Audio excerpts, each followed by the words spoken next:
Okay பாருங்க, 2021ஆம் ஆண்டு pass paper. அதுல 14வது வினாவை பாருங்க. பகுதி 1ல 14வது வினா. ஓகே, நாங்க 13வது வினா லாஸ்டா பார்த்தோம். சந்தா கணக்கு, லாப நோக்கமற்ற நிறுவனம் தொடர்பான வினா பார்த்தோம். ஆண்டுக்குரிய சந்தா எப்படி கண்டுபிடிக்கிறது? 14வது வினா. இதுல பாருங்க, பங்குடைமை. உங்களுக்கு பங்குடைமை தொடர்பா கட்டாயம் உங்களுக்கு பார்ட் 1ல வினாக்கள் வரும். அதுல உங்களுக்கு நோட்ஸ் கேள்வியும் போடலாம், கணக்கு கேள்வியும் போடலாம். இது எல்லாருக்கும் பொதுவா தெரிஞ்ச விஷயம்.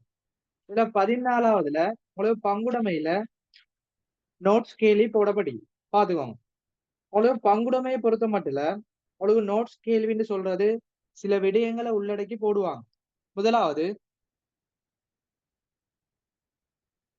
பங்குடைமை தொடர்பான வரைவிலக்கணம், பங்குடைமையிட பண்புகள், பங்குடைமையிட வரைவிலக்கணம், பங்குடைமையிட பண்புகள். அடுத்தது பங்குடைமை ஒப்பந்தம், பங்குடைமை சட்டம் 24ஆம் பிரிவு, 42ஆம் பிரிவு. அடுத்தது நன்மதிப்பு தொடர்பான விடயங்கள். அடுத்தது பாருங்க, ஒரு பங்குடைமையில காணப்படக்கூடிய நிதி கூற்றுக்கள், ஒரு நடைமுறை கணக்கு, மூலதன கணக்கு, லாப சீராக்கும் கூற்று, நிதி நிலைமை கூற்று, இது தொடர்பான விடயங்களை உள்ளடக்கி தான் உங்களுக்கு நோட்ஸ் கேள்வி போடப்படும். அதாவது ஒரு பங்குடைமையிட பண்பு என்ன, அதுல நன்மதிப்பு தொடர்பான விடயங்கள், ஒப்பந்தம் 24ஆம் பிரிவு 42ஆம் பிரிவுல என்ன சொல்லப்படுது, அதோட சேர்த்து நாங்க எப்படி நிதி கூற்றுகளை பதிவு செய்வோம், அந்த அறிவை கொண்டுதான் பங்குடைமையில நோட்ஸ் கேள்வி போடப்படும். இது மிக முக்கியமானது, உங்களுக்கு கட்டாயம் வரும். எனவே அந்த நோட்ஸ் விஷயத்தை படிச்சுக்கோங்க. அதாவது நாங்க பேப்பர்ல செய்யக்கூடிய விடயங்களை பார்த்தாலே போதும், இலகுவான முறையில ஆன்சர் பண்ணலாம். இப்ப நாங்க டைரக்டா கேள்வி போவோம். இதுல பாருங்க, ஏபிசிடின்னு தரப்படிக்கு கூற்று விடயம், அதுல சரியான ஆன்சரை தெரிவு செய்யணும். எனவே ஏபிசிடின்னு போட்டுக்கொள்வோம், சரியானதை மார்க் பண்ணுவோம்.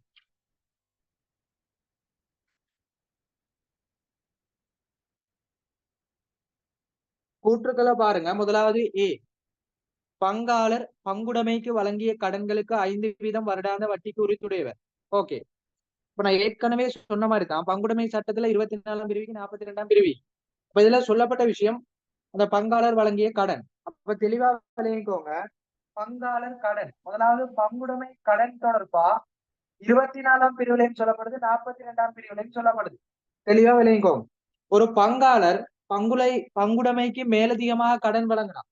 பங்காளர் ஒருவர் பங்குடைமைக்கு மேலதிகமாக கடன் வழங்கினா வருடாந்தம் 5% வட்டி செலுத்தப்படல் வேண்டும் என்று சொல்றது 24ஆம் பிரிவு. ஒரு பங்காளர் அவரோட மூலதனத்துக்கு மேலதிகமாக பங்குடைமைக்கு கடன் வழங்கினா அதுக்கு வருடாந்தம் 5% வட்டி வழங்கப்படல் வேண்டும் 24ஆம் பிரிவு. 42ஆம் பிரிவை பாருங்க, ஒரு பங்குடைமையிலிருந்து பங்காளர் விலகுறாரு, அதாவது இளைப்பாறாரு. அந்த சந்தர்ப்பத்துல அவரோட உரிமை தொகையானது, அதாவது நடைமுறை கணக்கு மீதியும் மூலதன கணக்கு மீதியும் கடன் கணக்கிற்கு மாற்றப்படும் பொழுது, கடன் கணக்கிற்கு மாற்றப்படும் பொழுது வருடாந்தம் 5% வட்டி செலுத்தப்படல் வேண்டும். இப்படி சொன்னா அது 42ஆம் பிரிவு. இதை தெளிவா விளங்கிக் கொள்ளணும். எனவே மேலதிக கடனுக்கு வருடாந்தம் 5% வட்டி 24ஆம் பிரிவு. ஒரு பங்குடைமையில பங்காளர் விலகும் போது அவருக்கு செலுத்த வேண்டிய உரிமை பங்கானது கடன் கணக்கிற்கு மாற்றப்படும் பொழுது 5% வட்டி, இது 42ஆம் பிரிவு. எனவே கேட்கப்பட்ட கூற்று, பங்காளர் பங்குடைமைக்கு வழங்கிய கடன்களுக்கு 5% வட்டி. எனவே ஆன்சர் சரி, 24ஆம் பிரிவு. அடுத்து பிய பாருங்க, இளைப்பாறலின் போது செலுத்த வேண்டிய தொகையானது நிலுவையாக இருக்குமாயின் அதற்கு 5% வருடாந்த வட்டி, அது 42ஆம் பிரிவு. எனவே கூற்று பிழை, பிரகட்ல போடுங்க 42ஆம் பிரிவு. அடுத்து சிய பாருங்க, பங்காளர் முகாமைக்கு தமது பங்களிப்பை வழங்கும் போது சம்பளங்களை பெற உரித்துடையவர். ஓகே, ஒப்பந்தத்துக்கு அமைய சம்பளம் வழங்கப்படும், ஆனால் சட்டத்துக்கு அமைய சம்பளம் வழங்கப்படாது. எனவே கூற்று பிழை. அடுத்து டிய பாருங்க, பங்காளர் தமது சொந்த நிதியிலிருந்து பங்குடைமைக்கு செலவை மேற்கொண்டால் அதனை மீள பெற்றுக்கொள்ள முடியும். எனவே கூற்று சரி. ஓகேயா? ஏ கூற்று சரி, பி கூற்று பிழை, சி கூற்று பிழை, டி கூற்று சரி. எனவே ஆன்சர் ஏ கமா டி.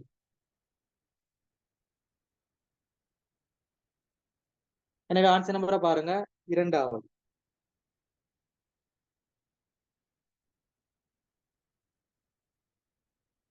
இதுல பாருங்க உங்களுக்கு 24ஆம் பிரிவு மட்டும்தானே கேட்டுக்கிறான். அவன் மேலதிகமா ஒரு விஷயம் சொல்லித்தாரன். 24ஆம் பிரிவுல என்ன விடயங்கள் கூறப்படுது? முதலாவது அந்த மூலதனம் சமன், வழங்கப்படுகின்ற மூலதனம் சமன். இரண்டாவது லாப நட்டங்கள் சமனாக பகிரப்படல் வேண்டும். மூலதனம் சமன், லாப நட்டங்கள் சமனாக பகிரப்படுதல் வேண்டும். அடுத்தது பாருங்க, சம்பளம் வழங்கப்பட மாட்டாது, மூலதனத்துக்கு வட்டி வழங்கப்பட மாட்டாது. அடுத்தது பங்காளர் வழங்குகின்ற கடனுக்கு, பங்காளர் கடனுக்கு வருடாந்தம் 5% வட்டி. அடுத்து இறுதியா பாருங்க, ஒரு பங்காளர் பங்குடைமைக்கு செலவை மேற்கொண்டால், பங்காளர் பங்குடைமைக்கு செலவு மேற்கொண்டால் அதனை மீள பெற்றுக்கொள்ள முடியும். இவ்வளவுதான் 24ஆம் பிரிவுல கணக்கு தொடர்பான விடயம். 24ஆம் பிரிவுல பதிவுகள் தொடர்பான விடயம். மூலதனம் சமன், லாப நட்டம் சமன், சம்பளம் வழங்கப்பட மாட்டாது, வட்டி வழங்கப்பட மாட்டாது, பங்காளர் மேலதிக கடனுக்கு 5% வட்டி, ஒரு பங்குடைமைக்கு பங்காளர் மேலதிக செலவுகளை மேற்கொண்டா மீள பெற்றுக்கொள்ள முடியும். ஓகே, எல்லாத்தையும் நோட் பண்ணுங்க. இது கிளியர்னா செக்ல போடுங்க. அடுத்த வினாக்கு போகும்.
சரி, ஓகே, அடுத்த வினாக்கு போவோம். 15ஆம் 16ஆம் வினாக்களுக்கு விடையளிப்பதற்கு பின்வரும் தகவல்களை பயன்படுத்துது. இப்ப பங்குடைமையில கணக்கு கேள்வின்னு சொன்னேன். கணக்கு தொடர்பான கேள்வி 14, 15ல போடப்படும். சாரி, 15, 16ல போடப்படும். அதை பார்ப்போம்.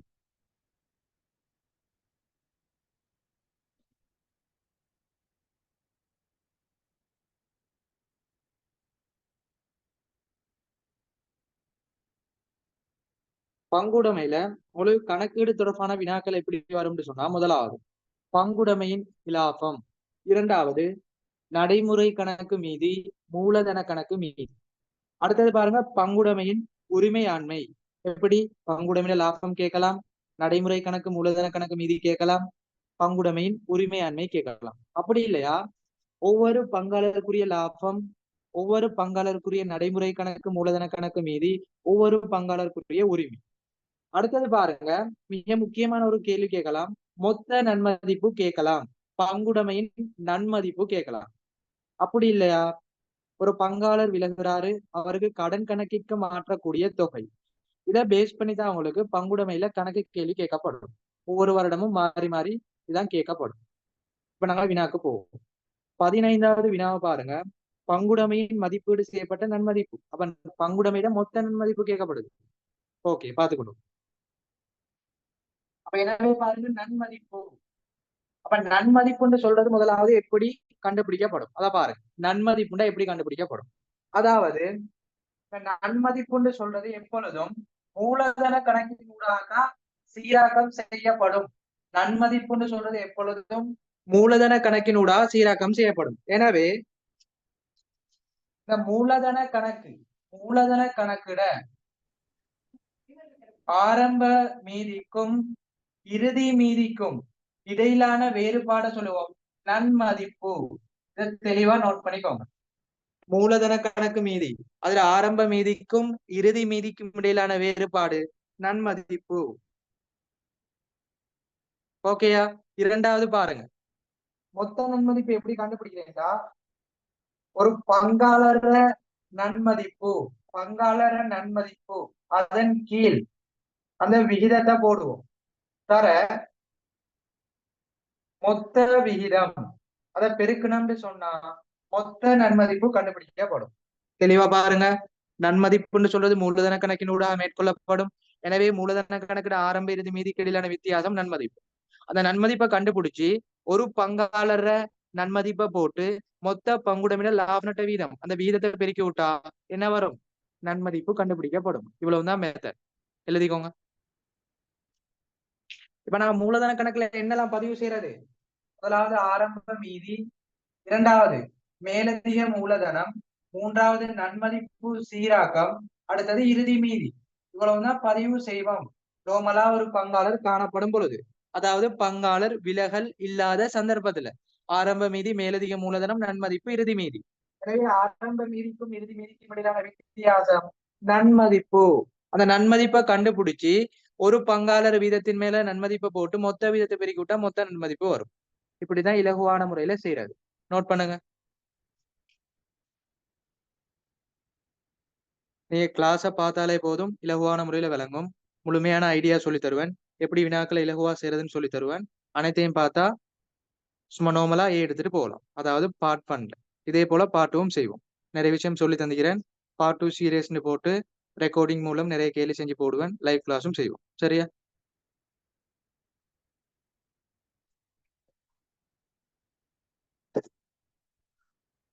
இப்ப ஆன்சருக்கு போகும் பாருங்க. அமலும் சயனும் லாப நட்டங்களை முறையே 3:2 என்ற விகிதத்தில் பகிர்ந்து பங்குடைமை ஒன்றை நடாத்தி செல்கின்றனர். 31/3/2020 உள்ள அவர்களது மூலதன மற்றும் நடைமுறை கணக்கு மீதிகள் பின்வருமாறு. இப்ப நம்ம ஐடியா ஒண்ணு பார்த்துட்டோம். அந்த ஐடியாவுக்கு ஏற்ப தரவுகளை போட்டா சரி. எல்லா விஷயமும் நமக்கு தேவையில்லை. எனவே முதலாவது நமக்கு தேவை என்ன? அந்த மூலதன கணக்கிட ஆரம்ப இறுதி மீதி வித்தியாசத்தை கண்டுபிடிச்சு நன்மதிப்பை பாக்குறது. அதுக்கு பிறகு அந்த ஒரு பங்காளரையை போட்டு மொத்தத்தை கண்டுபிடிக்கிறது. எனவே பாருங்க, மூலதன கணக்கு மீதி தரப்படி, நடைமுறை கணக்கு மீதி தரப்படி. நாங்க மூலதன கணக்கு மீதியை மட்டும் எடுப்போம். எனவே செய்கையில போடுவோம் மூலதன கணக்கு. மூலதன கணக்கு எப்படி செய்யறதுன்னு சொன்னேன். முதலாவது மூலதன கணக்கு போடணும்.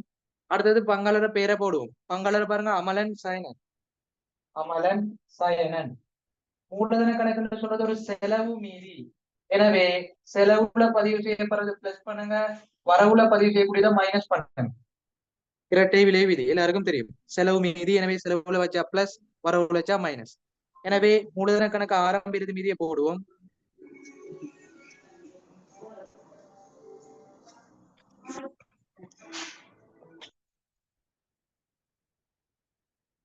சரியா? எனவே முதலாவது பாருங்க, ஆரம்ப மீதிப்படி 300 200 அப்படி போடுங்க. ஆரம்ப மீதி 300 200. அடுத்தது கீழே பாருங்க, பங்காளர் சம்பளங்கள் மற்றும் மூலதன வட்டி செலுத்தப்படுவதில்லை. 31/3/2021 மயிலன் என்பவர் பங்குடைமையில் புதிய பங்காளராக அனுமதிக்கப்பட்டுள்ளார். மயிலன் மூலதனமாக 5 லட்சத்தை பங்குடைமைக்கு பங்களிப்பு செய்துள்ளார். ஓகே, அப்ப மேலதிக மூலதனம் ஒண்ணு வருது. அப்ப ஏற்கனவே சொல்லி தந்தேன், மேலதிக மூலதனம் பதிவு செய்யப்படும் ஒரு பங்காளர் புதிதாக சேரப்படும் பொழுது. எனவே புதிய பங்காளரை பேர போடுங்க மயிலன். எனவே அவர் மேலதிக மூலதனம் மட்டும்தான் கொண்டு வராரு. அப்ப மேலதிக மூலதனம் போடுங்க. மேலதிக மூலதனம் எவ்வளவு? 5 லட்சம் காசாக கொண்டு வராரு. எனவே மேலதிக மூலதனம் காசு. எனவே போடுங்க 500. அடுத்தது கீழே பாருங்க, அமலன் சயனன் மயிலன் ஆகியோருக்கு இடையே புதிய லாப நட்ட வீதமானது 3:2 என்ற ஒரு விதத்தில் பகிரப்படும். 31/3/2021 முடிவடைந்த வருடத்துக்கான பங்குடைமையின் தேதி லாபம் 1,50,000 ஆகும். பங்குடைமையின் நன்மதிப்பானது பங்காளர் மூலதன கணக்கினூடாக சீராக்கம் செய்யப்படுகின்றது. இவ்வருடத்தில் பற்றுகள் எதுவும் மேற்கொள்ளப்படவில்லை. இறுதியாக பாருங்க, பங்காளர் மூலதன கணக்கு மீதிகள் நன்மதிப்பு மற்றும் மயிலன் மூலதனத்தின் பங்களிப்பு சீராக்கத்தின் பின்னர். அப்ப உங்களுக்கு இந்த அனைத்து சீராக்கத்தையும் செஞ்ச பிறகு இறுதி மீதி தந்திக்கான். அப்படித்தான் தருவான். அப்பதான் நாங்க ஆரம்ப மீதியும் மேலதிக மூலதையும் பதிவு செஞ்சு இறுதி மீதியை போட்டா அந்த டிஃபரண்ட் வந்து நன்மதிப்பா வரும். எனவே இறுதி மீதி போடணும்.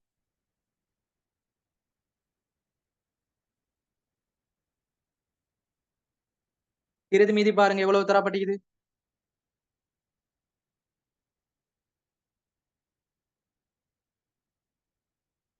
330 220 450 அப்படி போடுங்க.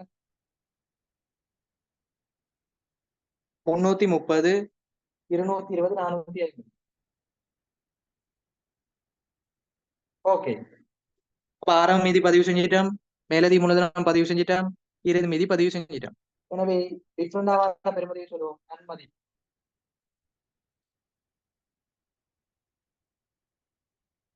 இப்ப நாங்க டிஃபரெண்டா கண்டுபிடிச்சா ஒவ்வொரு பங்காளருக்குரிய நன்மதிப்பு வரும்.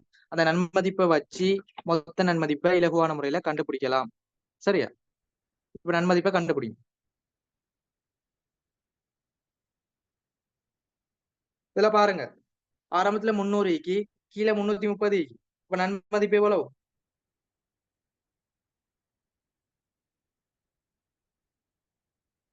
30.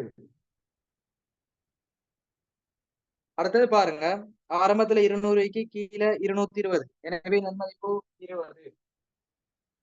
அடுத்தது பாருங்க, ஆரம்பத்துல 500 நன்மதிப்பு இறுதி மீதி பாருங்க 450. எனவே நன்மதிப்பு 50. அப்ப கூட்டப்படுது 30 50, கழிக்கப்படுது 50. எனவே நன்மதிப்பு சமப்படும். ஏண்டா நன்மதிப்பு வரவு செலவு பதிவு செய்வோம் இல்லாம போகும். எனவே 30 கூட்டப்படுது 50 கழிக்கப்படுதுன்னா நன்மதிப்பு சீராக்கப்படும். இப்ப பாருங்க, நன்மதிப்பு கண்டுபிடிச்சுன்னா 30 20 50. இப்ப லாப நட்ட வீதத்தை பாருங்க, ஆரம்பத்துல 3க்கு 2, இறுதியில பாருங்க 3க்கு 2க்கு 1. சரியா?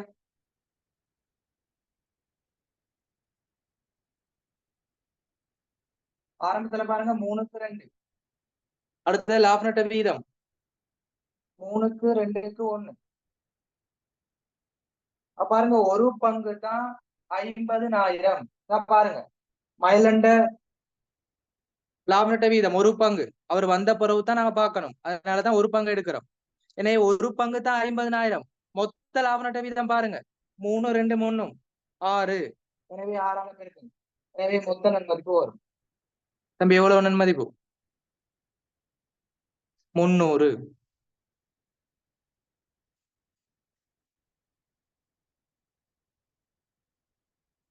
எனவே பேப்பர்ல பாருங்க, 15வதுக்கு 3 லட்சம் 3ஆவது. சரியா? இப்படித்தான் இலவான முறையில கண்டுபிடிக்கிறது. எழுதிக்கோங்க, அடுத்த கேள்வி போ.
சரி, ஓகே, அடுத்த வினாவுக்கு போவோம்.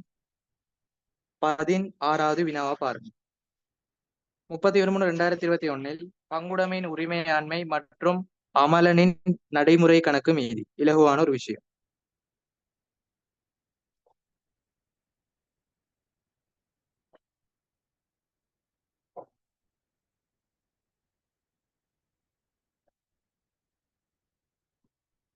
போட்டுக்கோங்க, உரிமையாண்மை நடைமுறை கணக்கு மீதி.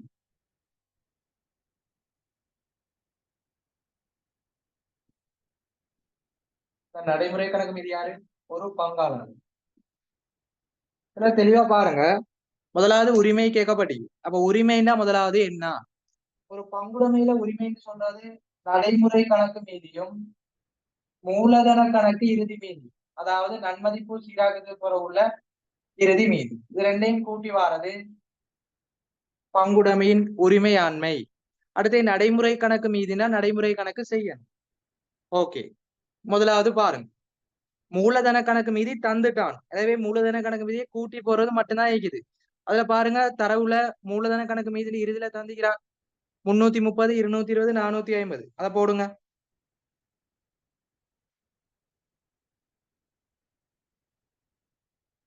எனவே மூலதன கணக்கு மீதி மொத்தம் போடுங்க.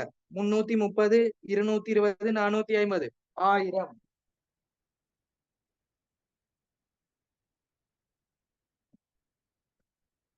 அடுத்தது பாருங்க, நடைமுறை கணக்கு மீதி. தம்பி நடைமுறை கணக்கு மீதி கேட்டுக்கிறான். அப்ப நடைமுறை கணக்கு மீதி கட்டாயம் செய்யணும். செஞ்சாதான் இறுதி மீதி வரும். எனவே நடைமுறை கணக்குன்னு செய்வோம். போட்டுக்கோங்க நடைமுறை கணக்கு.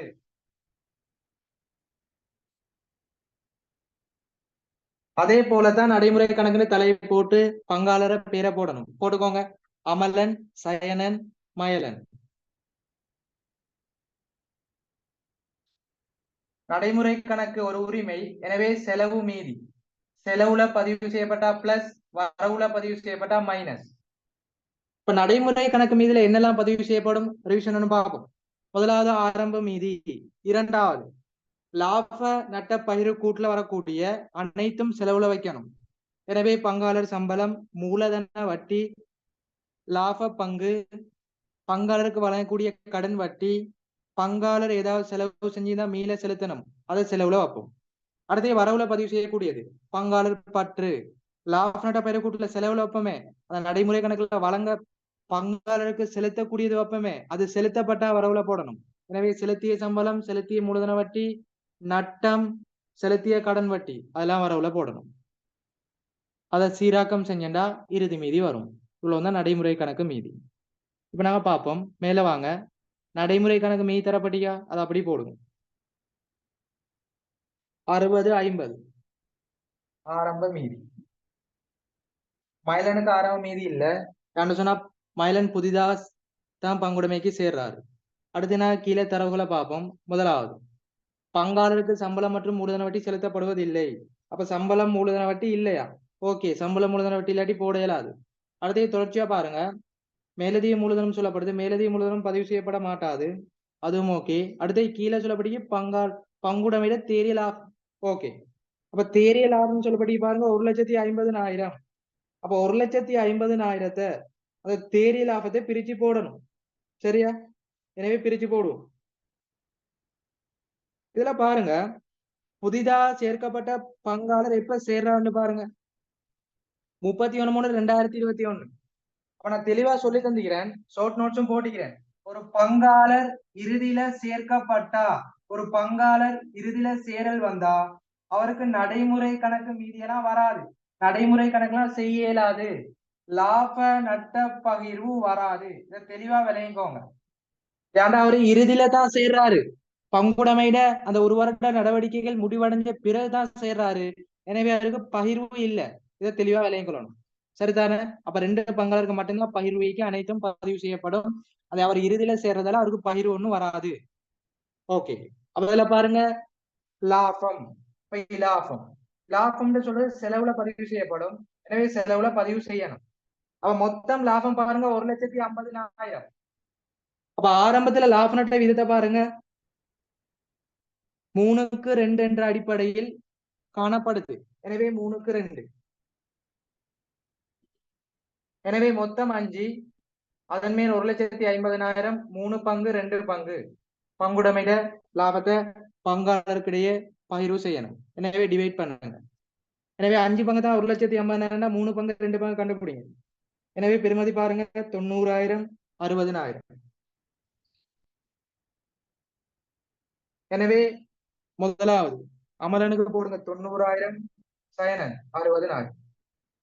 சிம்பிளான விஷயம். இப்ப நாங்க கூட்டி எடுத்தோம்னா இறுதி நடைமுறை கணக்கு மீதி வரும்.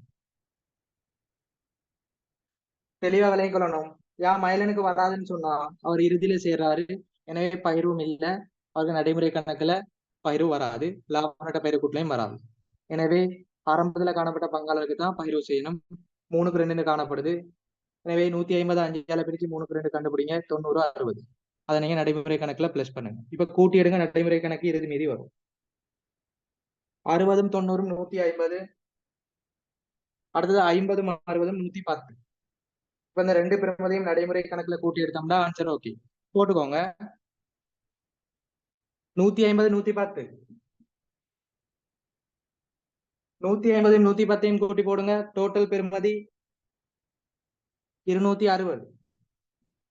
இப்ப 1000 மூலதன கணக்கு மீதி நடைமுறை கணக்கு மீதி 260 ரெண்டையும் கூட்டுங்க 1260. எனவே பங்குடைமையுடைய உரிமையாண்மை 1260. அடுத்து பாருங்க சிம்பிள் நடைமுறை கணக்கு மீதி அமலன் நான் கண்டுபிடிச்சிட்டேன் பாருங்க 150. எனவே டிரெக்டா போடுங்க 150.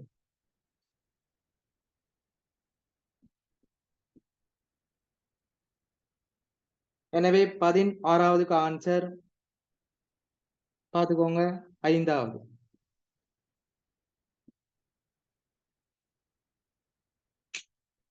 நோட் பண்ணுங்க கிளியர்னா செட்ல போடுங்க. அடுத்த வினாக்கு போகும்.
ஓகே அடுத்த வினாக்கு போவோம். 17வது கொஞ்சம் டிஃப்ரெண்டான கேள்வி, கொஞ்சம் டஃபா போடப்பட்டது. இந்த கேள்வியை பாருங்க. 17வது கேள்வி அந்த வருடம் எக்ஸாம் எழுதின பெச்சிக்கு வந்து கொஞ்சம் கஷ்டமான விஷயம், கொஞ்சம் மயக்கமா போடப்பட்டது. தெளிவான விளக்கம் இருந்தா தான் 17வது செய்யலாம். பார்த்துக்கொள்வோம். பின்வரும் காரணிகளில் எது நிறையிடப்பட்ட சராசரி கிரை முறையின்படி கணிக்கப்பட்ட அளவொன்றுக்கான இருப்பு கிரயத்தில் தாக்கத்தினை ஏற்படுத்துகின்றது? WAC அடிப்படையில நாங்க இருப்பை கணிக்கும் போது அந்த கீழே சில உருப்படிகள் தரப்பட்டிருக்கு. அதுல எது வந்து தாக்கம் செலுத்தும் கேட்டுக்கிறான் பாருங்க.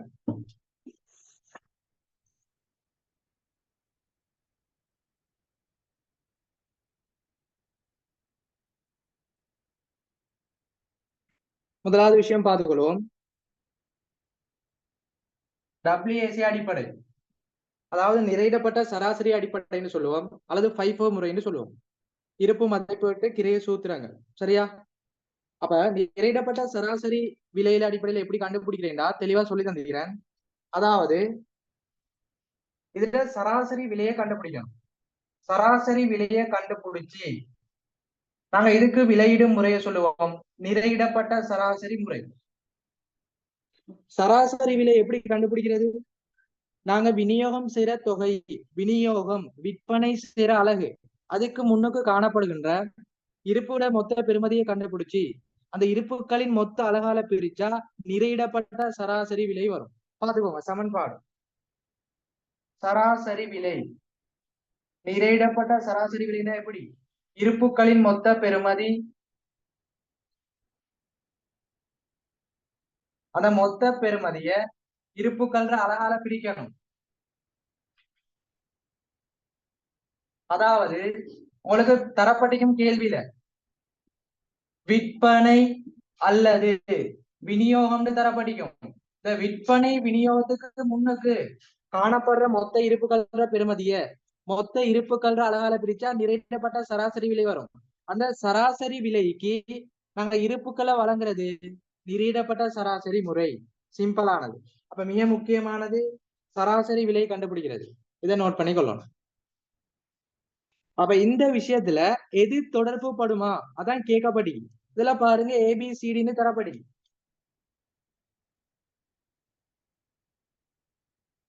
முதலாவது இந்த இருப்புக்கள் மொத்த பெறுமதி எப்படி தம்பி கண்டுபிடிக்கப்படும் பாருங்க.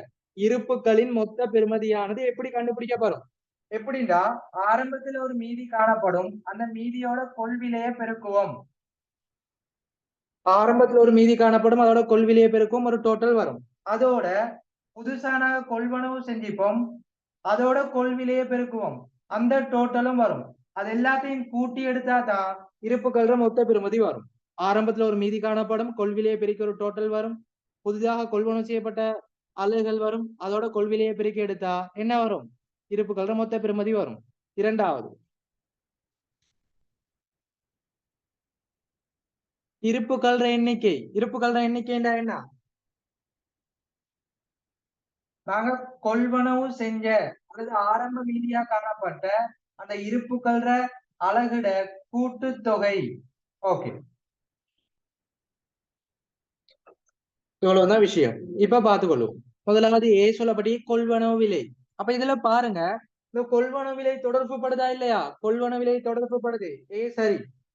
இரண்டாவது, கொள்வனவு செய்யப்பட்ட தொகை, பிய பாருங்க, கொள்வனவு செய்யப்பட்ட தொகை. தம்பி கொள்வனவு செய்யப்பட்ட தொகை வருதா இல்லையாங்க பாருங்க. கொள்வனவு செய்த அலகு, இந்த அலகை தான் கொள்விலையால பெருக்கிறோம். அந்த கொள்வனவு செய்த அலகு கூட்டி தான் எடுக்கிறோம் இருப்புக்கள் மொத்த அலகு. எனவே கொள்வனவு செய்யப்பட்ட அலகு வரும். எனவே பி சரி. அடுத்து சிய பாருங்க, வழங்கப்பட்ட தொகை, சி வருமா இல்லையா? அடுத்தது பாருங்க, ஆரம்ப இருப்பின் கிரயம். தம்பி ஆரம்ப மீதி தான் பாருங்க, ஆரம்ப மீதி கட்டாயம் வரும். எனவே டி சரி. இந்த சிய பாருங்க, வழங்கப்பட்ட பெறுமதி. இதுல கேட்கப்பட்ட கேள்வியை சரியா விலையும் கொள்ளணும். அலகொன்றுக்கான இருப்பு கிரயத்தில் தாக்கத்தை ஏற்படுத்தும். அலகொன்றுக்கான இருப்பு கிரயத்துல இந்த வழங்கப்பட்ட பெறுமதி வராது.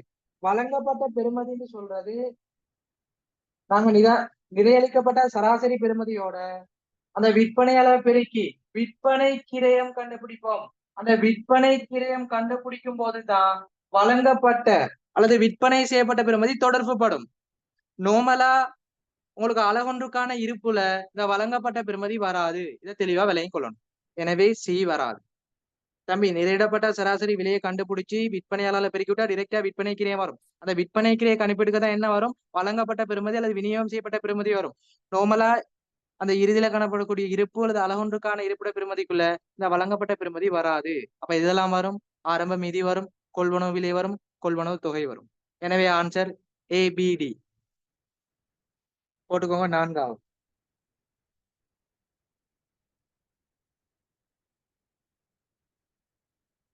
இது கிளியர்னா செட்ல போடுங்க. இதுக்கு மேலதிகமா தெளிவா சொல்லித்தர இயலாது. உங்களுக்கு விளக்கமான முறையில பார்த்தாச்சு. இதுல டவுட் வரக்கூடாது. நோட் பண்ணிட்டு கிளியர்னா போடும். ஒரு கேள்வி கேட்கிறாண்டா அதோட தொடர்பான விஷயத்த யோசிச்சு பாருங்க. இதோட என்ன வரும், சமன்பாடுகள் எப்படி அமையும், அதை தொடர்பு படுத்தித்தான் கேட்கணும். தொடர்பு படுத்தினாதான் ஆன்சர் சரியா கொடுக்கலாம். சும்மா அந்த கேள்வியை வாசி நாங்க யோசிச்சு கொடுக்க இயலாது. அப்ப நிரிடப்பட்ட சராசரி என்ன, அந்த சராசரி விலைக்கான சமன்பாடு என்ன, அந்த சமன்பாடு எதன் ஊடாக கண்டுபிடிக்கப்படும், அதோட எந்தெந்த விடயங்கள் தொடர்பு படுது, அதை வச்சுதான் ஆன்சர் கண்டுபிடிக்கணும். சரியா?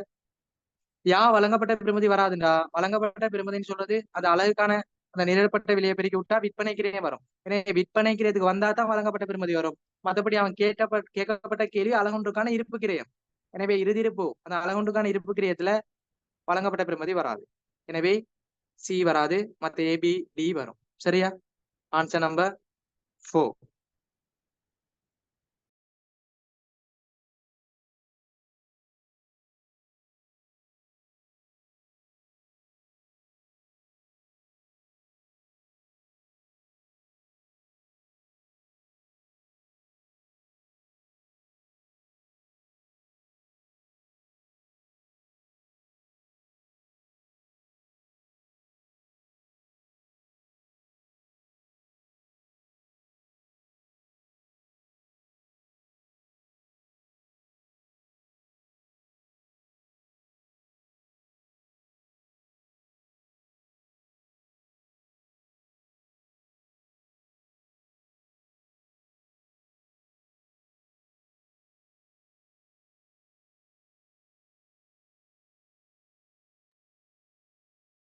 சரி, ஓகே, அடுத்த விஷயத்துக்கு போவோம்.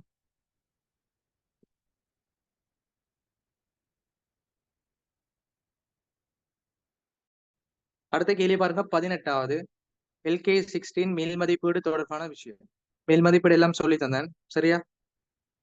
ஆரம்பத்துல முதன்முறையாக மேல் மதிப்பீடு செய்யும்போது லாபம் அல்லது நட்டம் வாரது. அடுத்து இரண்டாவது தடையா மேல் மதிப்பீடு செய்யும்போது ஆரம்பத்துல லாபம், இரண்டாவது நட்டம், ஆரம்பத்துல நட்டம், இரண்டாவது லாபம். அதுல கூட குறைய, அதிகரிப்பு குறைவு எல்லாம் தெளிவா சொல்லி தந்தேன். பாத்துக்கோங்க.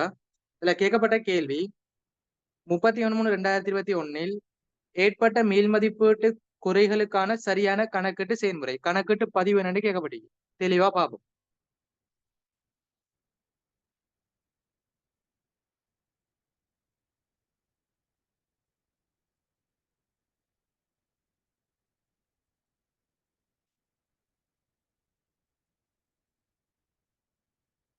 இப்ப ஒரு மேல் மதிப்பீட்டு பதிவுகள் எப்படி செய்யறதுன்னா, முதலாவது அது முதலாவது தடவை மேல் மதிப்பீடு செய்யப்படுதா அல்லது இரண்டாவது தடவை மேல் மதிப்பீடு செய்யப்படுதா, அதுல லாபம் வருதா நட்டம் வருதா, அதை நோட் பண்ணி எடுக்கணும். அப்பதான் நம்ம பதிவுகளுக்கு போகலாம்.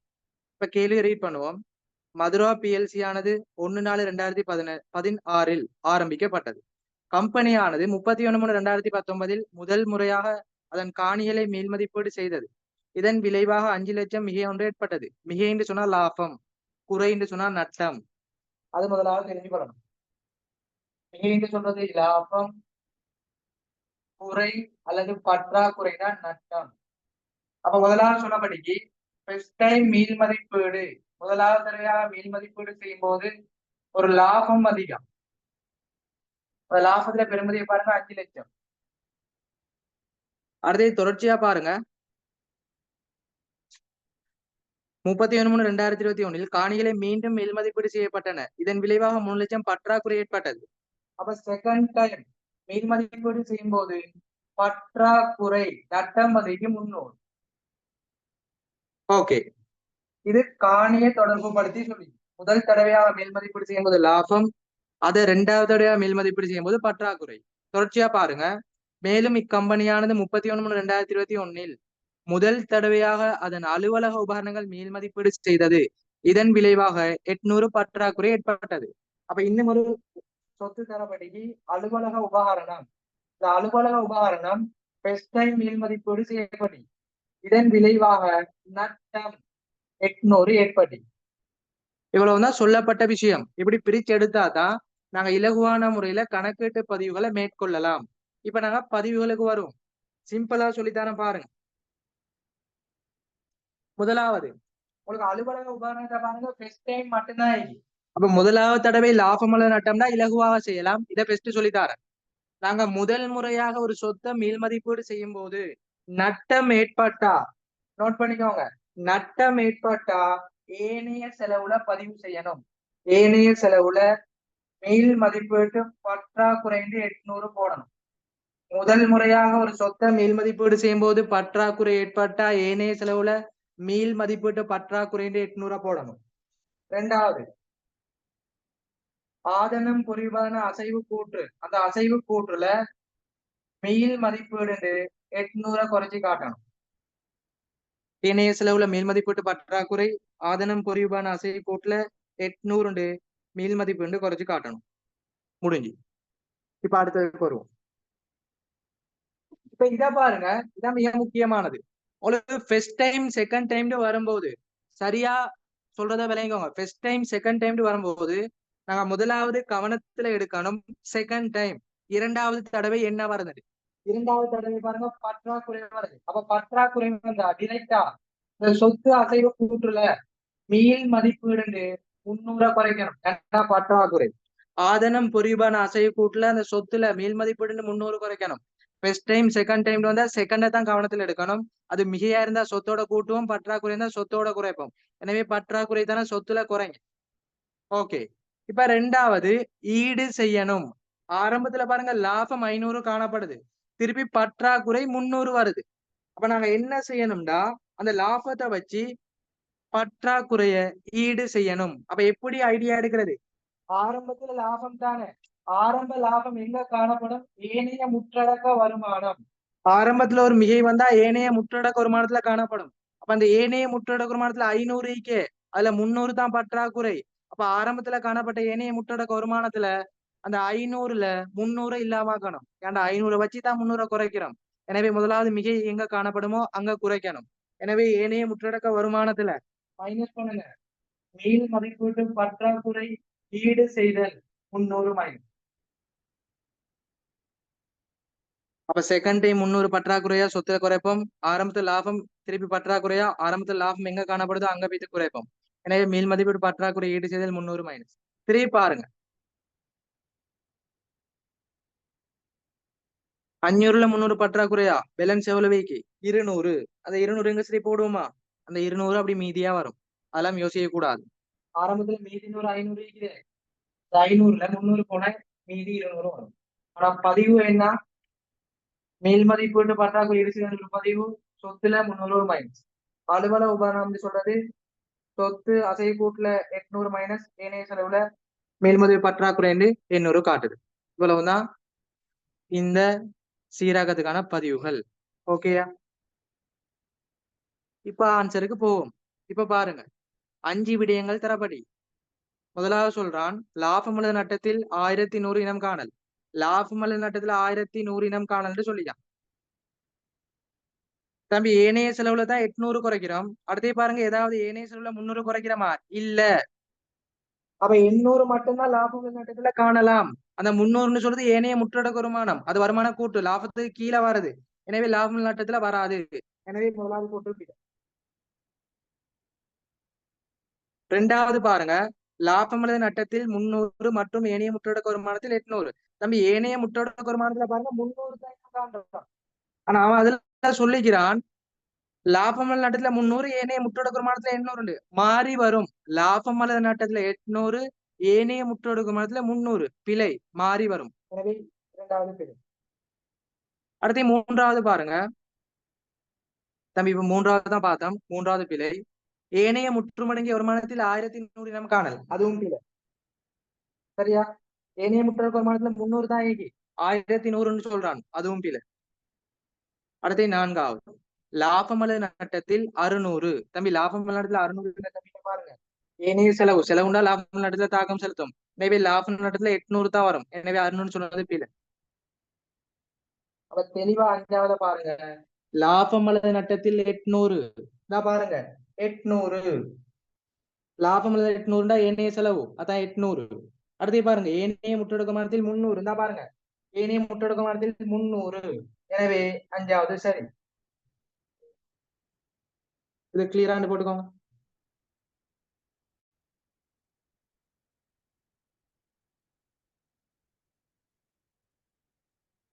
சரி லாபம் கேட்டா வருமான கூட்டு எடுக்க முடியாதா? வருமான கூட்டு எடுக்க முடியாதாண்டா வருமான கூட்டு தான் எடுக்கணும். வருமான கூட்டுல ஏனைய வருமானமும் செலவு மட்டும்தான் எடுக்கணும். லாபத்துக்கு முன்னுக்குள்ளதான் எடுக்கணும். லாபத்துக்கு பின்னுக்கு வர ஏனைய முற்றொடுக்க வருமானம் எடுக்கக்கூடாது. சரியா? லாபத்துக்கு பின்னுக்கு வரைதான் ஏனைய முற்றொடுக்க வருமானம் மொத்த முற்றொடுக்க வருமானம் அதை நாங்க சம்மந்தப்படுத்த கூடாது. தேதி லாபத்துக்கு மேல வர செயற்பாட்டு செலவு ஏனைய வருமானம் தான் பார்க்கணும். அதனால ஏனைய செலவுல பற்றாக்குறை 800 காட்டுறோம். மீள் மதிப்பீடு ஈடு சீரம் ஏனைய முற்றொடுக்க 300. எனவே அஞ்சாவது தான் சரி. பாருங்க லாபம் நட்டத்தில் 800 இந்த 800 கழி செலவை காட்டுறோம். அடுத்தது ஏனைய முற்றொடுக்க வருமானம் 300 நான் பாருங்க 300 ஈடு செய்யறேன். எனவே அஞ்சாவது ஆன்சர்.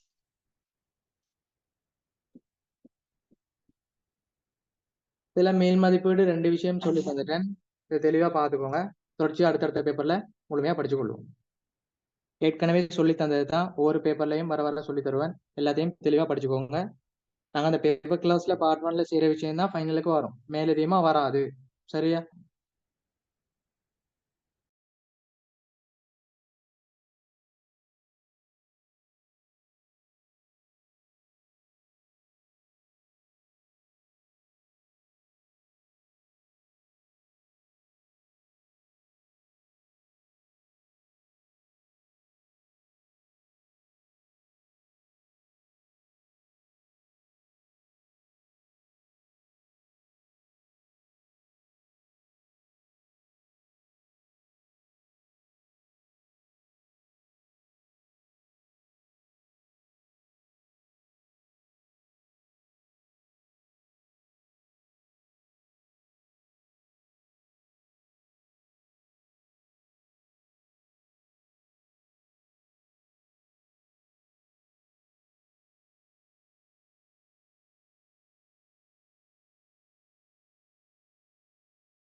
ஓகே, அடுத்த வினாக்கு போவோம். 19, 20 உங்களுக்கு கணக்கீட்டு நியமங்கள் படிச்சுக்கிறோம்.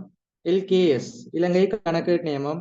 அதுல எல்கேஎஸ் 1 நிதி கூட்டுகளை முன்னிலைப்படுத்தல், எல்கேஎஸ் 2 இருப்புக்கள், அடுத்து எல்கேஎஸ் 7 காசு பாய்ச்சல் கூற்று, அடுத்து எல்கேஎஸ் 10 அறிக்கையிடும் தேதிக்கு பின்னரான நிகழ்வுகள், அடுத்து எல்கேஎஸ் 16 ஆதனம் பொறி உபகரணம், எல்கேஎஸ் 37 ஏற்பாடுகள் நிகழத்தக்க பொறுப்பு நிகழத்தக்க சொத்து, எல்கேஎஸ் 8 கணக்கீட்டு கொள்கை மதிப்பீட்டு மாற்றம் வழுக்கல், அனைத்தையும் சொல்லுவோம் எல்கேஎஸ். அடுத்து SLFRS 2 படித்தந்தன், குத்தகை SLFRS 16 முழுமையா சொல்லி தந்தேன். அடுத்து SLFRS 15 வாடிக்கையாளர் ஒப்பந்தத்துடன் தொடர்புடைய வருமானம். இன்ஷால்லா நான் அடுத்த கிளாஸ்ல அதை கொஞ்சம் சொல்லி தருவேன். அது உங்களோட சீராகத்துக்கு போடப்படலாம். தனியொரு கிளாஸ் எடுத்து வாடிக்கையாளர் ஒப்பந்தத்துடன் தொடர்புடைய வருமானம் தொடர்பா பாட்டுல சொல்லி தரோம். சரியா? இது அனைத்தும் கட்டாயம் பார்ட் 1க்கு வரும். தெளிவான முறையில நோட்ஸ் விஷயத்தை படிச்சுக்கோங்க. 19, 20 19வது எல்கேஎஸ் 37, 20வது எல்கேஎஸ் 8 தொடர்ச்சியா படிச்ச விஷயம் தான். இலகுவான முறையில ஆன்சர் பண்ணலாம். பார்ப்போம்.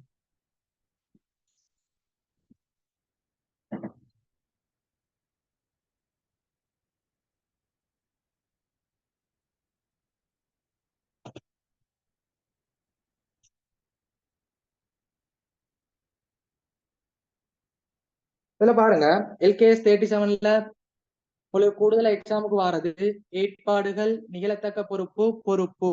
நோட் பண்ணிக்கோங்க. முதலாவது பார்த்துக்கணும் ஏற்பாடு நிகழத்தக்க பொறுப்பு, அடுத்தது பொறுப்பு.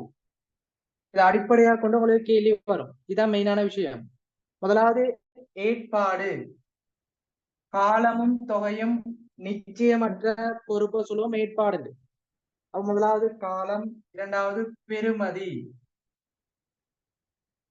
முதலாவது காலம், இரண்டாவது பெறுமதி. அடுத்தது பாருங்க, நிதி கூற்றுக்கள்ல எப்படி பதிவு செய்யறது? ஷோர்ட்டா போட்டுக்கோங்க. முதலாவது காலம், இரண்டாவது பெறுமதி, மூன்றாவது நிதி கூற்றுக்கள்ல எப்படி பதிவு செய்யறது, எப்படி வெளிப்படுத்துறது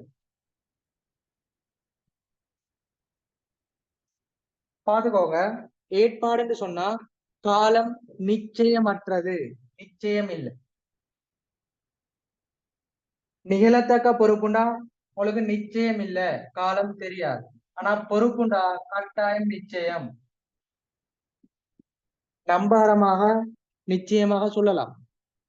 சரியா? எனவே காலம் ஏற்பாடுல நிச்சயம் இல்ல, நிகழத்தக்க பொறுப்புல நிச்சயம் இல்ல, பொறுப்புல நிச்சயமானது. ரெண்டாவது அந்த பெறுமதி, நாங்க செலுத்தக்கூடிய கடப்பாட்டு பெறுமதி ஏற்பாட்டுல நிச்சயம் இல்ல, நிகழத்தக்க பொறுப்புல அளவிட முடியாது, ஆனா பொறுப்புல அளவிட முடியும்.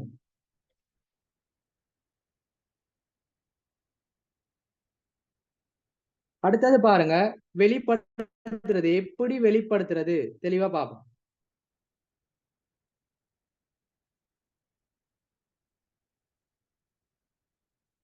முதலாவது ஏற்பாடுன்னு சொல்றது எப்படி வெளிப்படுத்துறதுன்னா ஒரு நடைமுறை பொறுப்பாக வெளிப்படுத்தணும். இரண்டாவது நிகழத்தக்க பொறுப்பு ஒரு குறிப்பு வடிவுல காட்டணும், கம்பெனில குறிப்புல காட்டணும். அடுத்த பொறுப்புன்னு சொல்றது கட்டாயம் நடைமுறை பொறுப்பாக காட்டணும். அடுத்து இன்னும் ஒரு விடயம் பார்ப்போம். தற்கால கடப்பாடு. ஏற்பாடுன்னு சொல்றது தற்கால கடப்பாடா? தற்கால கடப்பாடு ஒன்று காணப்படுதா இல்லையா? ஏற்பாடுன்னு சொல்றது தற்கால கடப்பாடா? ஆம், தற்கால கடப்பாடு. இரண்டாவது நிகழத்தக்க பொறுப்புன்னு சொல்றது தற்கால கடப்பாடு இல்ல. அடுத்த பொறுப்பு பாருங்க, தற்கால கடப்பாடு. இந்த மூணையும் பற்றி தான் உங்களுக்கு எல்கேஎஸ் 37ல கூடுதலா கேள்விக்கு போடுறது. எனவே சரியா நோட் பண்ணிக்கோங்க. முதலாவது காலம் நிச்சயம் இல்ல, நிகழத்தக்க பொறுப்புக்கு நிச்சயம் இல்ல, பொறுப்புக்கு நிச்சயம். இரண்டாவது கொடுத்து தீர்க்க வேண்டிய பெறுமதி நிச்சயம் இல்ல, நிகழத்தக்க பொறுப்பு நிச்சயம் இல்ல, பொறுப்பு நிச்சயமானது. அடுத்த மூன்றாவது வெளிப்படுத்தல் எப்படின்னா ஏற்பாடு நடைமுறை பொறுப்பாக வெளிப்படுத்தணும், நிகழத்தக்க பொறுப்பு குறிப்பு வடிவில் காட்டணும், பொறுப்பு கட்டாயம் நடைமுறை பொறுப்பாக காட்டணும். அடுத்து தற்கால கடப்பாடு காணப்படுதா? ஏற்பாடு ஒரு தற்கால கடப்பாடு, நிகழத்தக்க பொறுப்பு இல்லை, ஏனைய பொறுப்பு கடப்பாடாக காணப்படுது. நோட் பண்ணிக்கோங்க.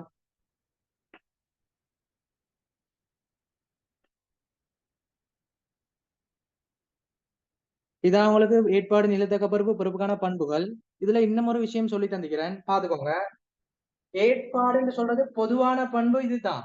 ஆனால் ஒரு ஏற்பாடை நாங்க பொறுப்பாக காட்டும் போது, ஒரு ஏற்பாட பொறுப்பாக காட்டும் போது அது எந்த நிபந்தனையில வரும், இதை தெளிவா நினைக்கோங்க. நோமலா ஏற்பாடுனா காலம் இல்ல, பெருமதி இல்ல, தற்கால கடப்பாடு காணப்படுது. ஆனா ஒரு ஏற்பாட நாங்க ஒரு பொறுப்பா காட்டும் போது அதுக்கு என்ன நிபந்தனைடா, அதை பொறுப்பா காட்டும் போது கட்டாயம் காலம் காணப்படும், பெருமதி காணப்படும். இதை தெளிவா விளங்கிக்கோங்க. நோமலா ஏற்பாடுனா காலம் பெருமதி இல்ல. ஆனா ஒரு ஏற்பாட பொறுப்பா காட்டும் போது அது என்ன நிபந்தனைக்கு உட்படும்டா, காலமும் பெருமதியும் காணப்படும். இதைத்தான் நான் உங்களுக்கு 2012-13 பாஸ் பேப்பர், ராயல் காலேஜ் பேப்பர்ல தனித்தனியே சொல்லி தந்துக்கிறேன். இதோட உங்களுக்கு இந்த டவுட் கிளியரா போகணும். சரியா? இதை நோட் பண்ணிட்டு ஓகேன்னு போடுங்க, ஆன்சருக்கு போகும்.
ஓகே, இப்ப கேள்வி போவோம். இதுல கேட்கப்பட்ட கேள்வி ஏற்பாடு தொடர்பா மட்டும்தான். பாருங்க, இந்த ஏற்பாடு நிதி நிலைமை கூற்றுல ஏற்பாடு ஒன்று இனங்காணப்படுகின்றது. ஓகே தம்பி, ஏற்பாட்டுக்கு உதாரணம் தெளிவா சொல்லி தந்துக்கிறேன். பாருங்க, ஏற்பாட்டுக்கு உதாரணம் விற்பனை உத்தரவாத ஏற்பாடு. இரண்டாவது, வாடிக்கையாளர் இழப்பீட்டு ஏற்பாடு. மூன்றாவது, விற்பனை உத்தரவாத ஏற்பாடு, வாடிக்கையாளர் இழப்பீட்டு ஏற்பாடு, ஊழியர் இழப்பீட்டு ஏற்பாடு. அடுத்தது, சூழல் இழப்பீட்டு ஏற்பாடு. 2019 வந்து இது அனைத்தையும் ஏற்பாடுன்னு சொல்லுவோம். சரிதானே? இப்ப பாருங்க, ஏபிசி தரப்படி இதுல ஏற்பாடா இனங்காண மட்டும்தான் தெரிவு செய்ய சொல்லிட்டோம். முதலாவது ஏ, ஒரு வருடத்துக்கான விற்பனை உத்தரவாதம். எனவே விற்பனை உத்தரவாத ஏற்பாடு ஏற்பாடா வரும். எனவே சரி.